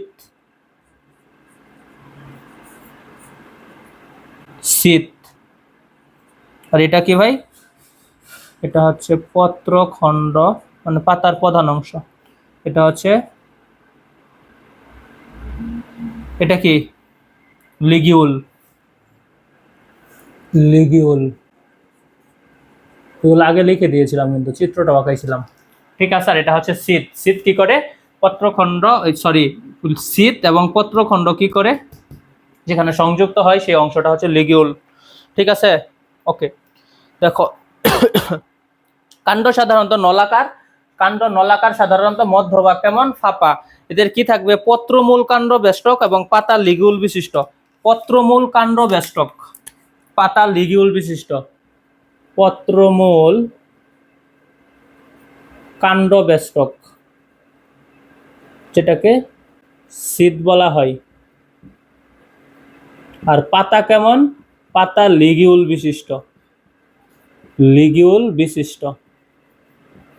দেখো পাতাতে কি আছে ভাই, এই যে লিগিউল আছে, দেখছো, লিগিউল বিশিষ্ট।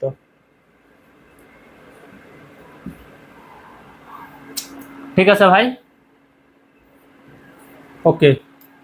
পরে আমরা কোথায় চলে যাব, এদের পরাগধানী হচ্ছে সর্বমুখ। এখন কথা হচ্ছে কি ভাই, পরাগধানী আগে লিখে ফেলি, পরাগধানী।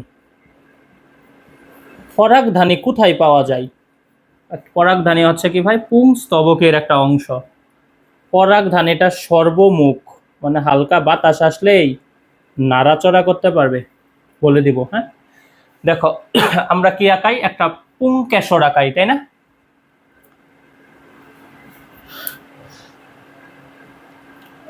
দেখো এইভাবে বোঝাই ফেলি, এটা মনে করো একটা পুংকেশর, এটা পুংকেশর। এটাকে কি বলবা তুমি, পুংদণ্ড। ঠিক আছে, এই যে এটাকে বলবা কি ভাই, পরাগধানী। এই পরাগধানীতে কে থাকে, পরাগ রেণু থাকে, পোলেন গ্রেন। দেখো এই পরাগধানীতে থাকে কি, পরাগ রেণু। ঠিক আছে, এই রেণুগুলোই কি হয় ভাই, পোকামাকড়ের সাহায্যে কি হয়, স্ত্রী ফুলের ওইখানে যাবে, স্ত্রী ফুলের গর্ভমুণ্ডে যাবে। ঠিক আছে, এটা হচ্ছে পরাগধানী। পরাগধানী এটা বলেছে সর্বমুখ, কারণ এই পরাগধানীটা পুংদণ্ড,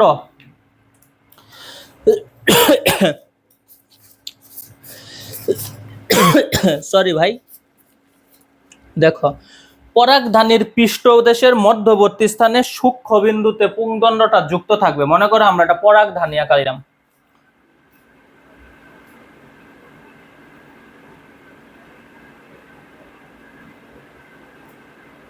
এই পরাগধানীর ভাই এইটা হচ্ছে পৃষ্ঠদেশ। হ্যাঁ, এটা হচ্ছে কি পৃষ্ঠদেশ। এই পৃষ্ঠদেশের মধ্যবিন্দু, একটা সূক্ষ্ম বিন্দুতে, মধ্যভাগের একটা সূক্ষ্ম বিন্দুতে এই পুংদণ্ডটা কি থাকবে, থাকবে। ঠিক আছে, পুংদণ্ডটা কি করবে, পরাগধানীর পৃষ্ঠভাগের একটা সূক্ষ্ম বিন্দুতে যুক্ত থাকবে, যেন বাতাস আসলে এই পরাগধানীটা কি হবে, এভাবে নাড়াচড়া করবে। বাতাস আসলে কি করবে, পরাগধানীটা এভাবে দুলবে, এভাবে দুলবে। এইটাকেই বলা হয় সর্বমুখ, তোমাকে মনে রাখতে হবে। হ্যাঁ, পরাগধানীর পৃষ্ঠদেশের মধ্যবর্তী স্থানে একটি সূক্ষ্ম বিন্দুতে পুংদণ্ড সংযুক্ত থাকে, যেন পরাগধানী মৃদু বাতাসে দুলতে পারে, সেটাকেই বলা হয় সর্বমুখ। পরাগধানী যদি কিডনির মতো হয় তখন বলা হয় বৃক্কাকার, সেদিকে আমরা না যাই। হ্যাঁ, ধানের পরাগধানী কেমন ভাই, সর্বমুখ। পোয়াসিয়া গোত্রের পরাগধানী কেমন ভাই, সর্বমুখ। ঠিক আছে, এই কথাটা বলার জন্যই এতক্ষণ কথা বললাম, বোঝানোর জন্য। দেখো তাহলে পরাগধানী সর্বমুখ আমরা বুঝে ফেলেছি। এদের গর্ভমুণ্ড কেমন ভাই? পালকের ন্যায়। এই যে লিখেছিলাম গর্ভমুণ্ড পালকের ন্যায়, ঠিক আছে? গর্ভমুণ্ড পালকের ন্যায়, গর্ভমুণ্ড পালকের ন্যায়, গর্ভমুণ্ড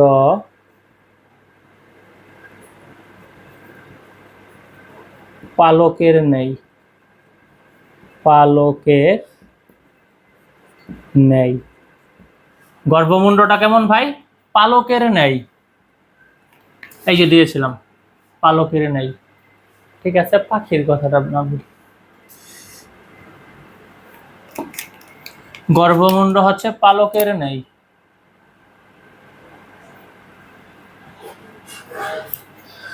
এদের কি গর্ভাশয় হচ্ছে এক প্রকোষ্ঠ বিশিষ্ট।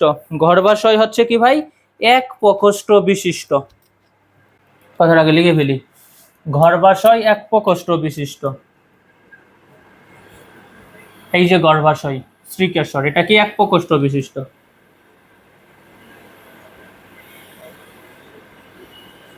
গর্ভাশয় কি ভাই? এক প্রকোষ্ঠ বিশিষ্ট। এই যে দেখো এক প্রকোষ্ঠ বিশিষ্ট।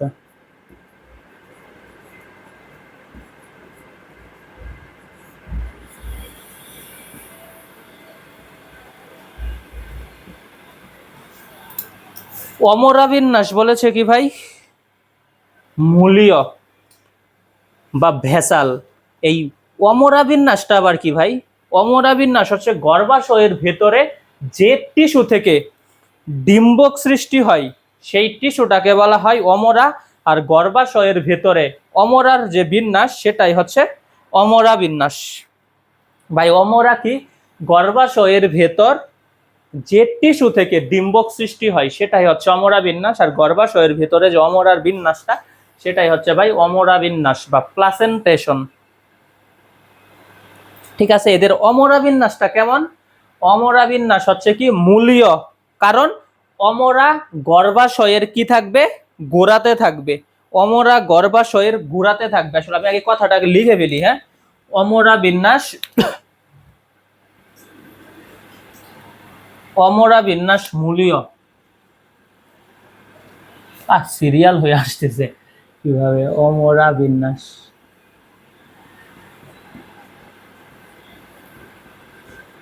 অমরা বিন্যাস হচ্ছে মূলীয়। কারণ কি হবে ভাই? অমরা গর্ভাশয়ের এক গোড়াতে থাকবে। অমরা গর্ভাশয়ের গোড়াই থাকে। কেমন? এটা মনে করো একটা গর্ভাশয়, এই যে একটা গর্ভাশয় আঁকাইছি। এই গর্ভাশয়ের অমর আর কোথায় থাকবে ভাই? এই গর্ভাশয়ের গোড়াতে থাকবে।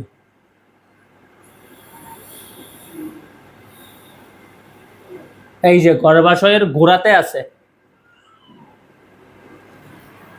ঠিক আছে ভাই? এইটাকেই বলা হয় কি? এই জন্যই বলা হচ্ছে অমরা বিন্যাসটা মূলীয় বা ভেসাল।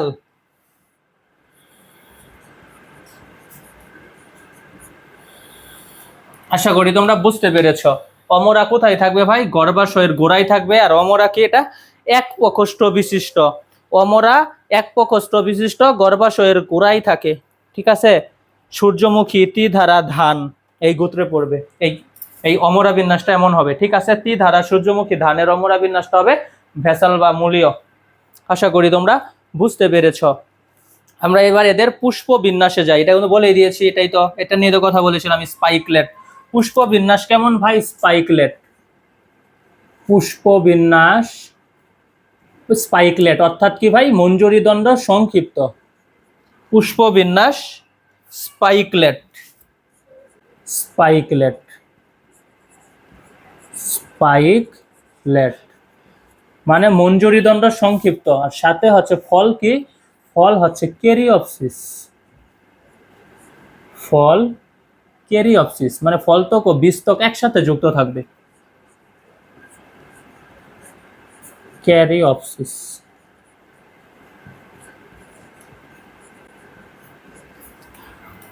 ফলতক ও বীজতক কি থাকবে ভাই? একসাথে যুক্ত থাকবে।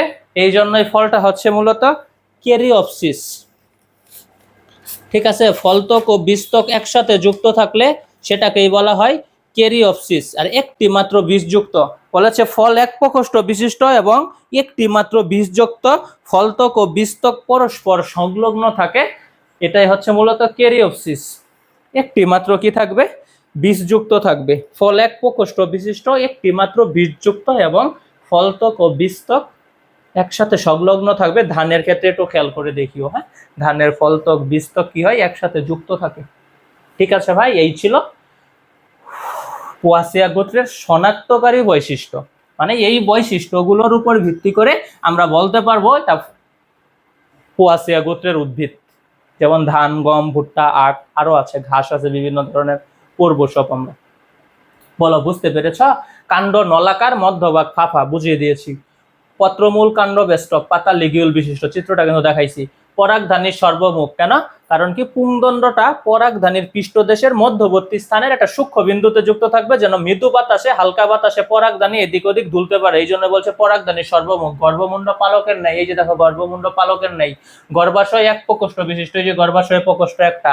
অমরাবিন্যাস মূলীয় বা ভেসাল, এই যে অমরাবিন্যাস মূলীয় বা ভেসাল, তাই তো? কারণ কি অমরা থাকবে গর্ভাশয়ের গোড়ার দিকে থাকবে। পুষ্প কি? স্পাইকলেট, এই যে স্পাইকলেট। মানে মঞ্জরি দণ্ডটা কি ভাই? মঞ্জরি দণ্ড হচ্ছে সংক্ষিপ্ত।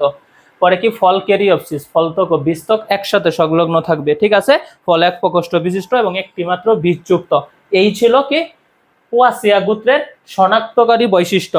আমরা এবার কি করব ভাই? পোয়াসিয়া গোত্রের সাধারণ বৈশিষ্ট্যে চলে যাব।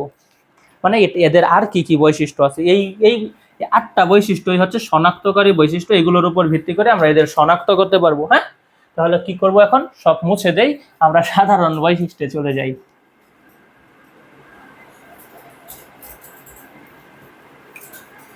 সাধারণ বৈশিষ্ট্য।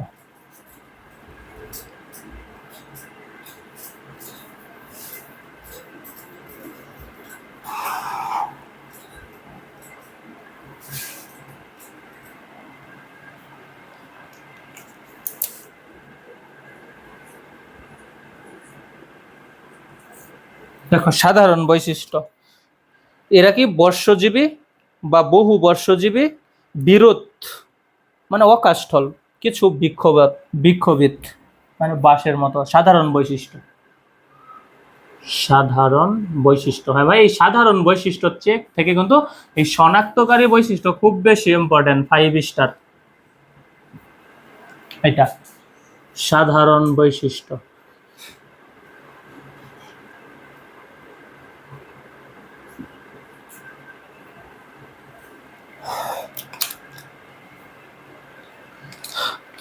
সাধারণ বৈশিষ্ট্য কি বলেছে? স্বরূপ, এদের স্বরূপটা কেমন? এক বর্ষজীবী।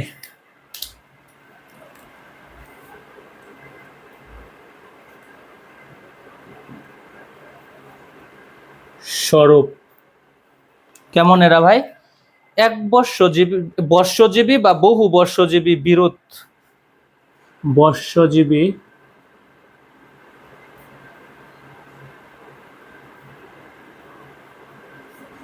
বা বহু বর্ষজীবী, বিরুৎ।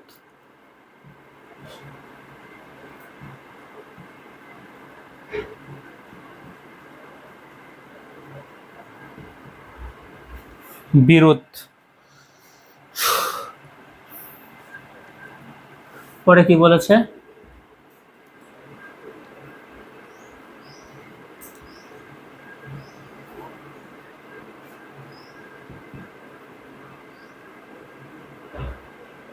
বিরুৎ কিছু বৃক্ষবত, যেমন বাঁশ। বাঁশ কেমন ভাই?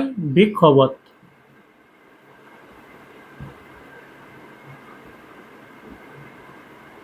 বৃক্ষবত যেমন কি বাঁশ। ঠিক আছে, ওকে। এদের মূল কেমন? গুচ্ছ মূল, কারণ এদের প্রধান মূল থাকবে না। হ্যাঁ, মূল হচ্ছে, মূলটা কেমন? গুচ্ছ মূল।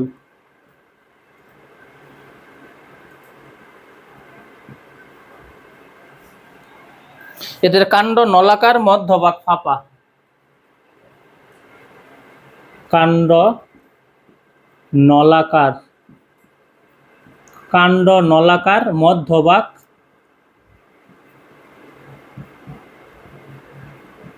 ফাঁপা। পাতার কয়টা অংশ থাকে? 3টি অংশ। সরল, একান্তর, সাধারণত 2 সারিতে বিন্যস্ত, লিগিউল বিশিষ্ট। পাতা সরল একান্তর, ঠিক আছে। পাতাটা কেমন? সরল একান্তর, 2 সারিতে বিন্যস্ত থাকবে, ঠিক আছে ভাই। এবং লিগিউল যুক্ত। পাতা কি? সরল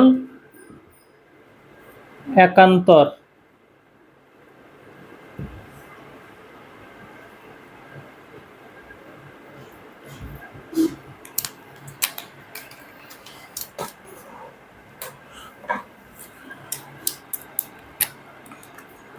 সরল একান্তর। ভাই একান্তর কি মানে? প্রতি পর্বে একটা করে পাতা থাকবে, বুঝছো? মানে মনে হয় বিভিন্ন পর্ব, ধরো বিভিন্ন পর্ব, এই প্রত্যেকটা পর্বে কি থাকবে? একটা করে পাতা থাকবে। এটা একটা পর্ব, এই যে এটা একটা পর্ব, এটা একটা পর্ব, এই পর্বে কি থাকবে? একটা পাতা থাকবে, এই পর্বে কি থাকবে? একটা পাতা থাকবে, ঠিক আছে ভাই। প্রতি পর্বে একটা করে পাতা থাকবে, ঠিক আছে। এটাকে এই দিকে দিই, ঠিক আছে। এই পর্বে কি? একটা পাতা থাকবে, মানে প্রতি পর্বে যদি একটা করে পাতা থাকে সেটাকে বলবো আমরা একান্তর।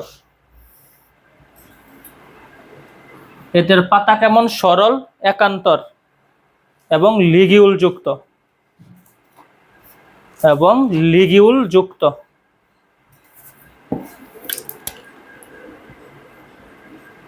লিগিউল বিশিষ্ট,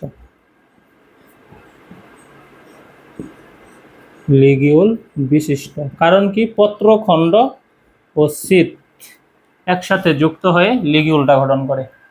পাতার 3টা অংশ থাকে, ঠিক আছে। পাতার অংশ কয়টা ভাই? অংশ 3টা, অংশ 3টি। এক কি?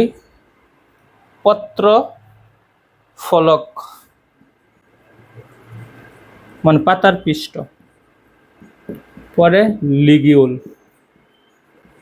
লিগিউল এবং শীত, ঠিক আছে ভাই। আমরা এবার চলে যাব পুষ্পপত্র বিন্যাস, যেটা স্পাইকলেট আমরা জানি। মঞ্জুরি দণ্ডটা সংক্ষিপ্ত। পুষ্পপত্র বিন্যাস, পুষ্পপত্র বিন্যাস কেমন? Spikelet, spikelet.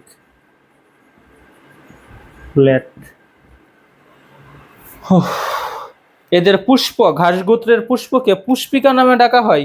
পুষ্পিকা একলিঙ্গ বা উভলিঙ্গ হতে পারে। হ্যাঁ, মুছে দিলাম, নিচে লিখতে বসে লিখতে কষ্ট হয়।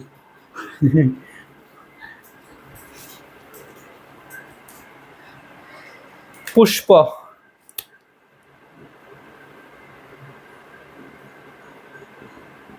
ঘাসগোত্রের পুষ্পকে পুষ্পিকা বলা হয়। পুষ্পিকা একলিঙ্গ বা উভলিঙ্গ হতে পারে।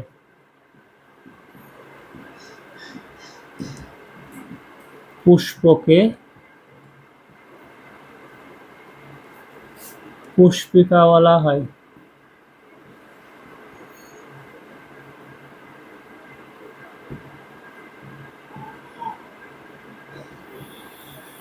পুষ্পিকা একলিঙ্গ বা উভলিঙ্গ হতে পারে।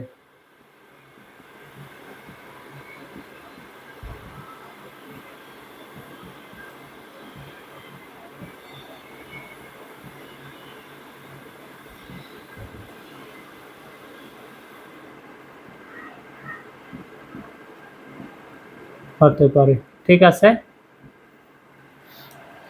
ভুট্টা উদ্ভিদে একলিঙ্গ এবং ভিন্নবাসী, মানে আলাদা গাছে স্ত্রী ও পুরুষ পুষ্পটা থাকবে।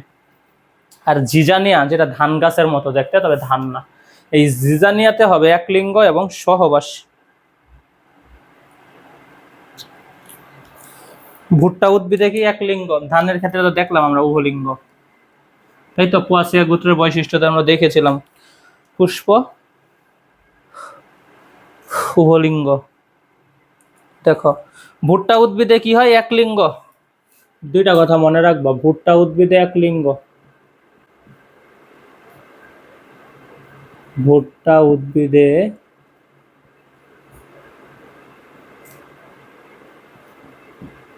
একলিঙ্গ এবং কি পুষ্প কি ভিন্নবাসী। ভিন্নবাসী কি ভাই? আলাদা আলাদা থাকবে, আলাদা গাছে পুরুষ ও স্ত্রী পুষ্প থাকবে, আলাদা গাছে স্ত্রী ও পুরুষ পুষ্প থাকে।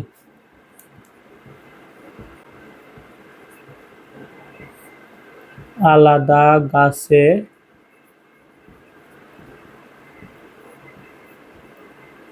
স্ত্রী ও পুরুষ পুষ্প থাকে।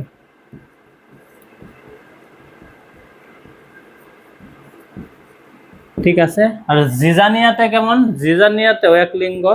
এই জিজানিয়াটা কেমন ভাই? ধান গাছের মতো। হ্যাঁ, জিজানিয়া কিন্তু ধান গাছ না। এদের বীজটাও খাওয়া যায়। হ্যাঁ, জিজানিয়াতে কি হবে? এক লিঙ্গ এবং সহবাসী।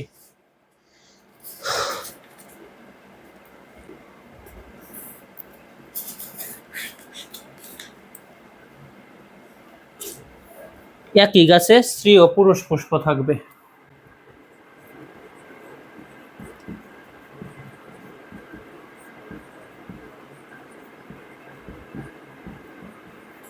ঠিক আছে। সহবাসী কি ভাই? একই গাছে স্ত্রী ও পুরুষ পুষ্প থাকবে।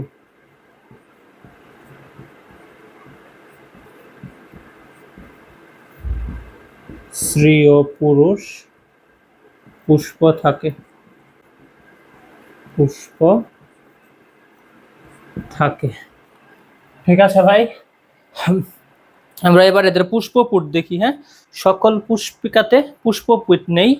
ধানের পুষ্পপুটকে লডিকিউল বলা হয়। পুষ্পপুট, পুষ্প পুট। সকল পুষ্পে বা পুষ্পিকাতে পুষ্পপুট নেই। পুষ্পিকাতে পুষ্পপুট নেই ভাই। পুষ্পপুট কি ভাই?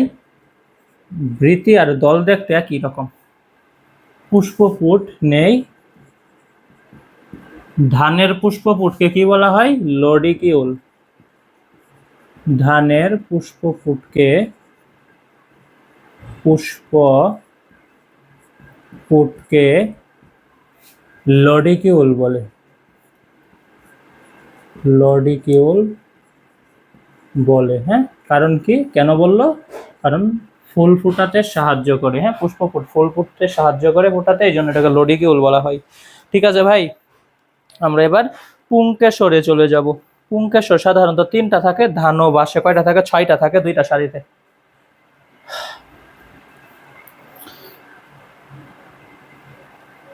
পুংকেশর,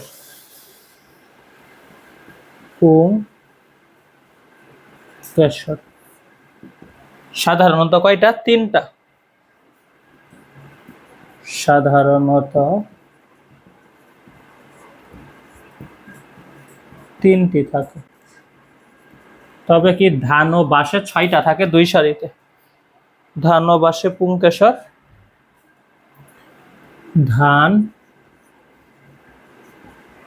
ও বাঁশে 6টি থাকে। 6টি থাকে, তবে কি ভাই? 2 সারিতে আবর্ত।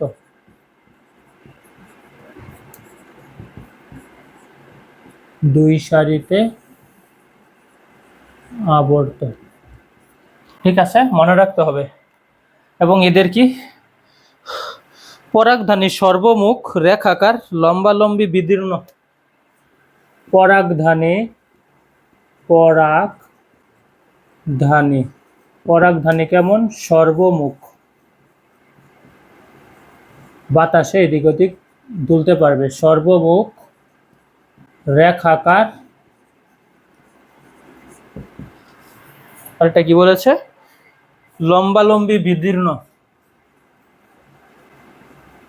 লম্বালম্বি বিদীর্ণ। ঠিক আছে ভাই, এই ছিল পরাগধানী। আমরা এবার স্ত্রীকেশর দেখব। মুছে দিলাম।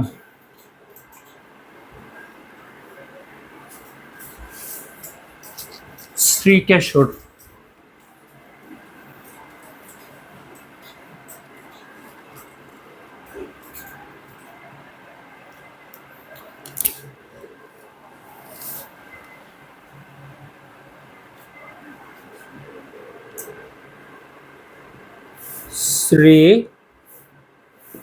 শ্রীকেশর। শ্রীকেশরে গর্ভপত্র থাকবে কয়টা? একটা। কেমন হয় ভাই? আচ্ছা লিখে ফেলি। গর্ভপত্র একটি। এই গর্ভপত্রটা কি ভাই? স্ত্রীস্ত্রবকের কি একটা অংশ, এটা প্রজননের সাথে সম্পৃক্ত। গর্ভপত্র কি একটি? গর্ভাশয় কয়টি থাকে? একটি।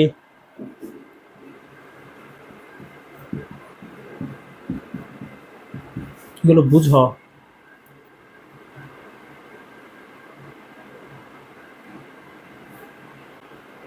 এটা কি একটা এন্ডিসিয়াম, সরি গাইনিসিয়াম। এটা কি? গর্ভাশয়। এটা গর্ভদণ্ড। ঠিক আছে, এবং কি থাকে? গর্ভমুণ্ড থাকে। ঠিক আছে, গর্ভমুণ্ডটা কেমন?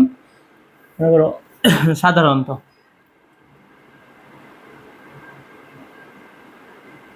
এই যে এরকম।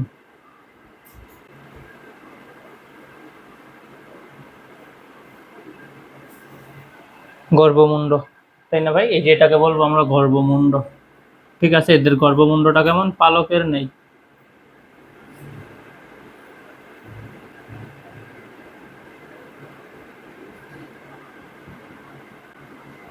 এই যে পালকের নেই। গর্ভাশয় থাকবে কয়টা ভাই? একটা। গর্ভদণ্ড থাকবে একটা।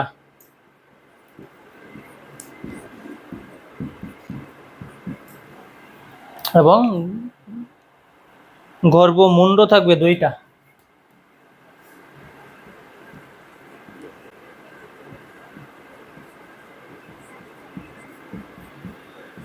কেমন? পালকের নেই এবং পার্শ্বীয়।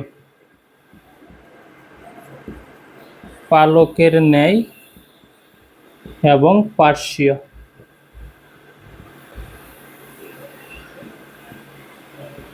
পার্শ্বীয়। ঠিক আছে ভাই, এই ছিল স্ত্রীকেশর। পরে অমরা বিন্যাস মূলীয়, তাই তো? কারণ অমরাটা গর্ভাশয়ের গোড়ায় থাকে। অমরা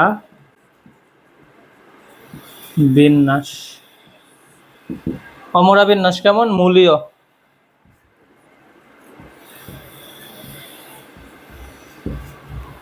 ফল কেমন? ক্যারিওপসিস। ফল ক্যারিওপসিস। ফলতক ও বীজতক সংলগ্ন থাকে। ক্যারিওপসিস।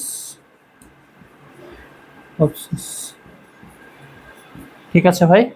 আর এটা বলে বীজ বলছে সচ্ছল, সুস্থ বীজ। বীজ সচ্ছল।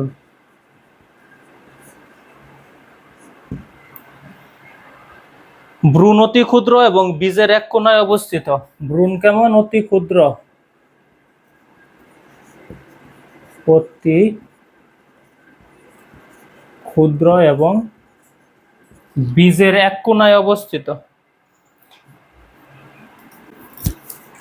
বীজের এক কোণায় অবস্থিত। বীজের এক কোণায় অবস্থিত। ঠিক আছে ভাই, এই ছিল কি পোয়াসিয়া গোত্রের সাধারণ বৈশিষ্ট্য। ঠিক আছে ভাই, আমরা এবার পোয়াসিয়া গোত্রের অর্থনৈতিক গুরুত্বে চলে যাব। এটাও খুব ইম্পর্টেন্ট। মানে এই গোত্রে কে আছে ভাই? এটা পারো, তোমরা পারবা আমি জানি, একটু বলে দিব আমি। পোয়াসিয়া গোত্রের অর্থনৈতিক গুরুত্ব। এটা তো খাদ্যশস্য, তো পোয়াশিয়ার ভূমিকা অপরিসীম ভাই। এগুলো খাই তো আমরা বেঁচে আছি। ধান, গম, ভুট্টা, আখ, জব বা বার্লি, পরে বাঁশ আছে, সেটা আমরা খাই না, আমাদের দেওয়া হয়। আছে কি লেমন ঘাস, এগুলো খাই আমরা। হ্যাঁ, স্যুপ তৈরিতে, যে রেস্তোরাঁতে আমরা যে স্যুপ খাই, দেখো না একটা লেবুর ফ্লেভার আসে বিভিন্ন, এখানে লেমন ঘাস ব্যবহার করা হয়। ঠিক আছে ভাই, পরে আর কি আছে, ঝাড়ু গাছ, যেগুলো দিয়ে আমরা ঝাড়ু তৈরি করি। ঠিক আছে, আমাদের মায়েরা যেগুলো দিয়ে পরে আমাদের পিটাই। পরে আছে দূর্বা ঘাস। ঠিক আছে, পোয়াসিয়া গোত্রের উদ্ভিদগুলো কি কি ভাই? ধান, গম, ভুট্টা, আখ, জব বা বার্লি, বাঁশ, লেমন ঘাস, ঝাড়ু ঘাস, দূর্বা ঘাস। ঠিক আছে, এবার দেখো ধান দিয়ে কি করি। ধান হচ্ছে আমাদের প্রধান খাদ্য, ভাত, তাই না? তাছাড়া কি তৈরি হয়? মুড়ি তৈরি করা হয়, চিড়া তৈরি করা হয়, পায়েস তৈরি করা হয়, সুস্বাদু পায়েস, তাই তো। পরে হাঁস মুরগির গোখাদ্য, জ্বালানি, ধানের কুড়া থেকে ভোজ্য তেল তৈরি করা হয়। আখ কি ভাই? আখের মোলাসেসটা থেকে কি তৈরি করা হয়? অ্যালকোহল বা ভিনেগার তৈরি করা হয়। আখের ছোবড়া থেকে পার্টেক্স তৈরি করা হয়। ঠিক আছে, পরে গম। দেখো আমি পোয়াসিয়া গোত্রের অর্থনৈতিক গুরুত্ব একটু লিখে ফেলি। পোয়াসিয়া গোত্রের পোয়াসিয়া গোত্রের অর্থনৈতিক গুরুত্ব, অর্থনৈতিক গুরুত্ব, এটা কিন্তু আসে পরীক্ষায়। হ্যাঁ, সবকিছুই আসে, পোয়াসিয়া গোত্র থেকে বাদ দেওয়ার মতো কিছু নেই।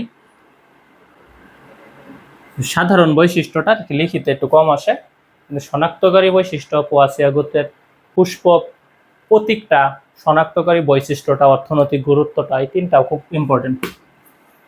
দেখো পোয়াসিয়া গোত্রের অর্থনৈতিক গুরুত্ব ভাই, এখানে কে কে থাকে ভাই? ধান, ধান, পরে গম, পরে ভুট্টা, পরে জব বা বার্লি, পরে কে থাকে? ঝাড়ু ঘাস, লেমন ঘাস, দূর্বা ঘাস, বাঁশও এখানে আছে। হ্যাঁ, ঝাড়ু ঘাস, লেমন ঘাস, দূর্বা ঘাস, লেমন ঘাস, যেটা স্যুপে ব্যবহার করা হয়। পরে ঝাড়ু ঘাস,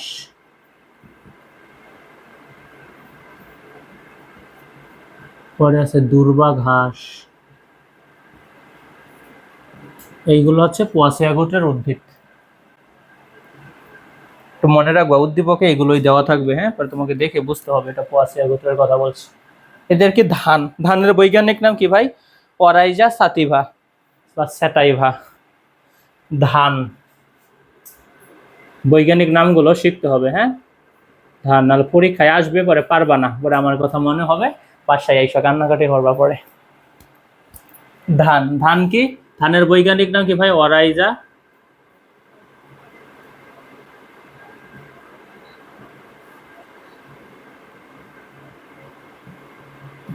স্যাটাইভা। ঠিক আছে, ধান, ধান দিয়ে কি করা হয়? আমার কথা শুনো, ধান কি হয়? পৃথিবীর 60% মানুষের খাদ্য। কত? 60% মানুষের খাদ্য, মানুষের খাদ্য। আর কি কি লাগবা? হ্যাঁ, আর কি কি লাগবা ভাই? কি তৈরি করা হয়? চিড়া, মুড়ি, পরে খই, পিঠা, পায়েস, তাই না? আর কি? হাঁস মুরগির গোখাদ্য, পরে ধানের যেটা থাকে, চিটাটা থাকে, কুড়া, যেটাকে বলে কুড়া, ধানের কুড়াটা। হ্যাঁ, তোমরা এগুলো জানো, ধানের কুড়াটা থেকে ভোজ্য তেল তৈরি করা হয়। তাহলে পারবা না ধানের কথা লিখতে। এবার আখে চলে যাই। হ্যাঁ, আখের বৈজ্ঞানিক নাম কি ভাই? স্যাকারাম অফিসিনারাম। আখ,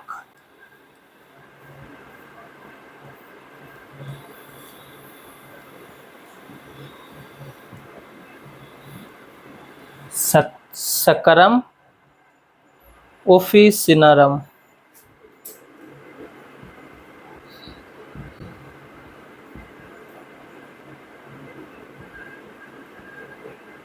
পারবা না? আখের বৈজ্ঞানিক নাম কি ভাই? স্যাকারাম অফিসিনারাম। এটা দিয়ে কি তৈরি করা হয়? চিনি তৈরি করা হয়, গুড় তৈরি করা হয়, এই তো জ্বালানি পাওয়া যায় এখান থেকে। মোলাসেসটা থেকে কি তৈরি করা হয়? অ্যালকোহল বা ভিনেগার। ঠিক আছে, ছোবড়া থেকে তৈরি করা হয় কি ভাই? জ্বালানি, সরি পার্টেক্স তৈরি করা হয়। ছোবড়াটা থেকে পার্টেক্স তৈরি করা হয় এবং মোলাসেস থেকে অ্যালকোহল তৈরি করা হয় বা ভিনেগার তৈরি করা হয়। ঠিক আছে। গম, গম কি? টিটিকাম এস্টিভাম। কথাগুলো লিখবা, হ্যাঁ? গম, আর বৈজ্ঞানিক নামগুলো অবশ্যই শিখবা।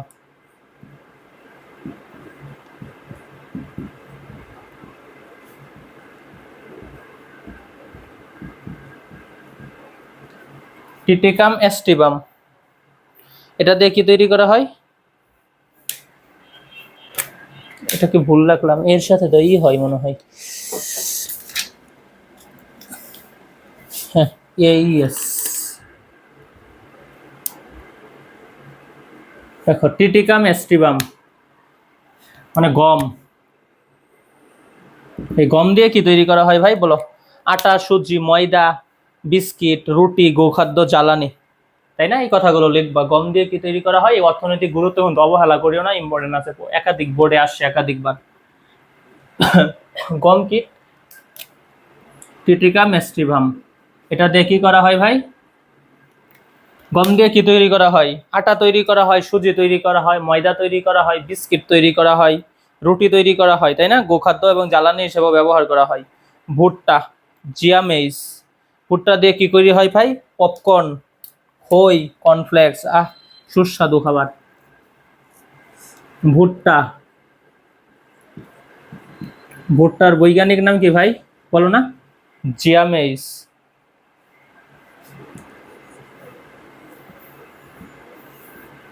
জিয়া মেইজ। এই জিয়া মেইজ দিয়ে কি তৈরি করা হয় বলো? পপকর্ন, যেটা আমরা চিনি, খই, পরে কর্নফ্লেক্স, হ্যাঁ, যেটা প্রসেসকৃত ভুট্টা থেকেই তৈরি করা হয় কিন্তু প্রসেস করে। পরে জব বা বার্লি, হোর্ডিয়াম, বুলগেরে। জব বা বার্লি,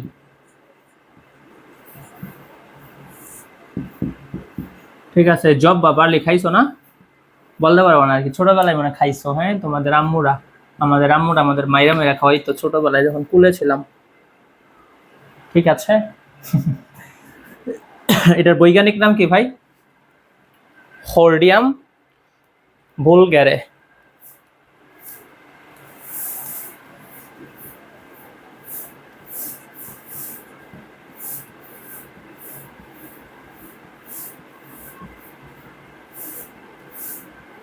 বালগেরে বা বুলগেরে, যেটাই তুমি বলো। পারবা না? তাহলে জব বা বার্লি দিয়ে ভাই কি তৈরি করা হয়? জব বা বার্লি দিয়ে আটা, ছাতু, হরলিক্স, কমপ্লেন এগুলো তৈরি করা হয়। ভুট্টা দিয়ে তো বললামই, কর্নফ্লেক্স তৈরি করা হয়, পপকর্ন, খই তৈরি করা হয়। ঠিক আছে। আর জব বার্লি দিয়ে কি তৈরি করা হয় ভাই? আটা তৈরি করা হয়, ছাতু তৈরি করা হয়, হরলিক্স, কমপ্লেন তৈরি করা হয়। ঠিক আছে, যেগুলো খাই আমরা বড় হয়েছি। লেমন ঘাস, লেমন ঘাস কি করা হয়? লেবুর সুগন্ধযুক্ত ঘাস, যা চাইনিজ স্যুপ, সুগন্ধি তেল ও প্রসাধনীর ক্ষেত্রে ব্যবহার করা হয়। ঠিক আছে। লেমন ঘাস বৈজ্ঞানিক নাম কি? সিম্বোপোগন,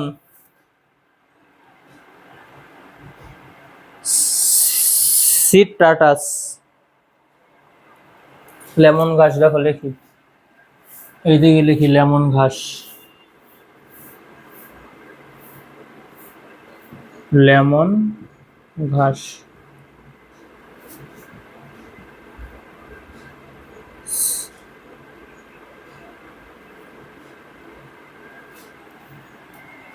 সিম্পোগন,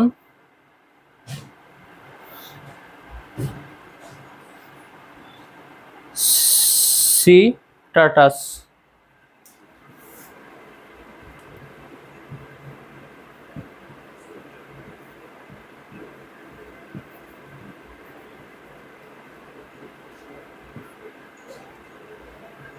সিম্পোগন সিট্রাটাস, সিম্পোগন সিট্রাটাস লেমন ঘাসের বৈজ্ঞানিক নাম। ঠিক আছে, ও ভুল করে ফেলছি, সিম্পো সিম্বোপোগন, সিম্বো বলি নেই, সরি, পগন, সিম সিম্বোপগন সিট্রাটাস, লেমন ঘাসের বৈজ্ঞানিক নাম।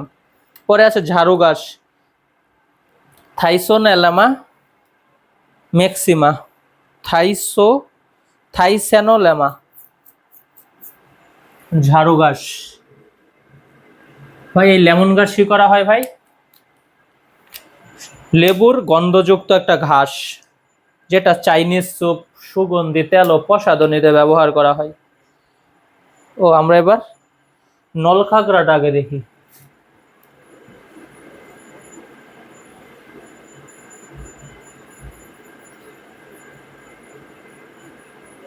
নলখাগড়া, এই নলখাগড়ার বৈজ্ঞানিক নাম কি ভাই? ফ্যাগমাইস্টারকা।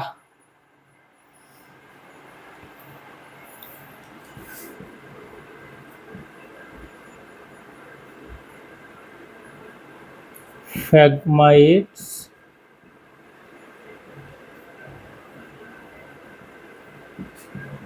কারকা। এই নলখাগড়া দিয়ে কি তৈরি করা হয় জানো?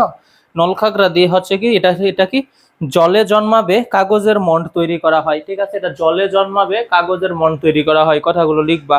ঝাড়ু ঘাস, থাইসোনোলেমা ম্যাক্সিমা, ঝাড়ু ঘাস, ঝাড়ু ঘাস,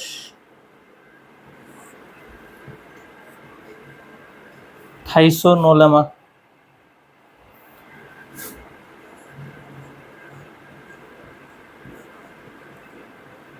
লেমা, থাইসোনোলেমা ম্যাক্সিমা।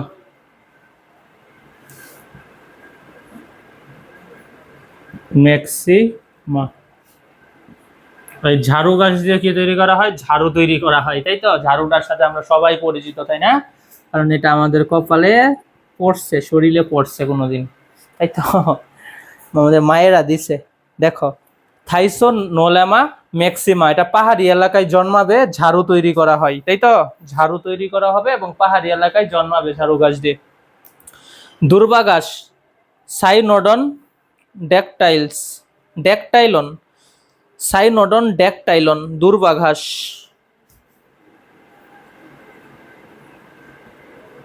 দুর্বা ঘাস, সাইনোডন,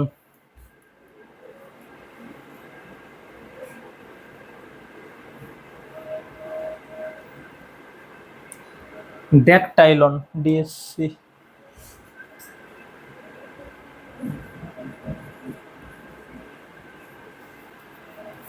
সাইনোডন ড্যাকটাইলন দুর্বা ঘাসের বৈজ্ঞানিক নাম।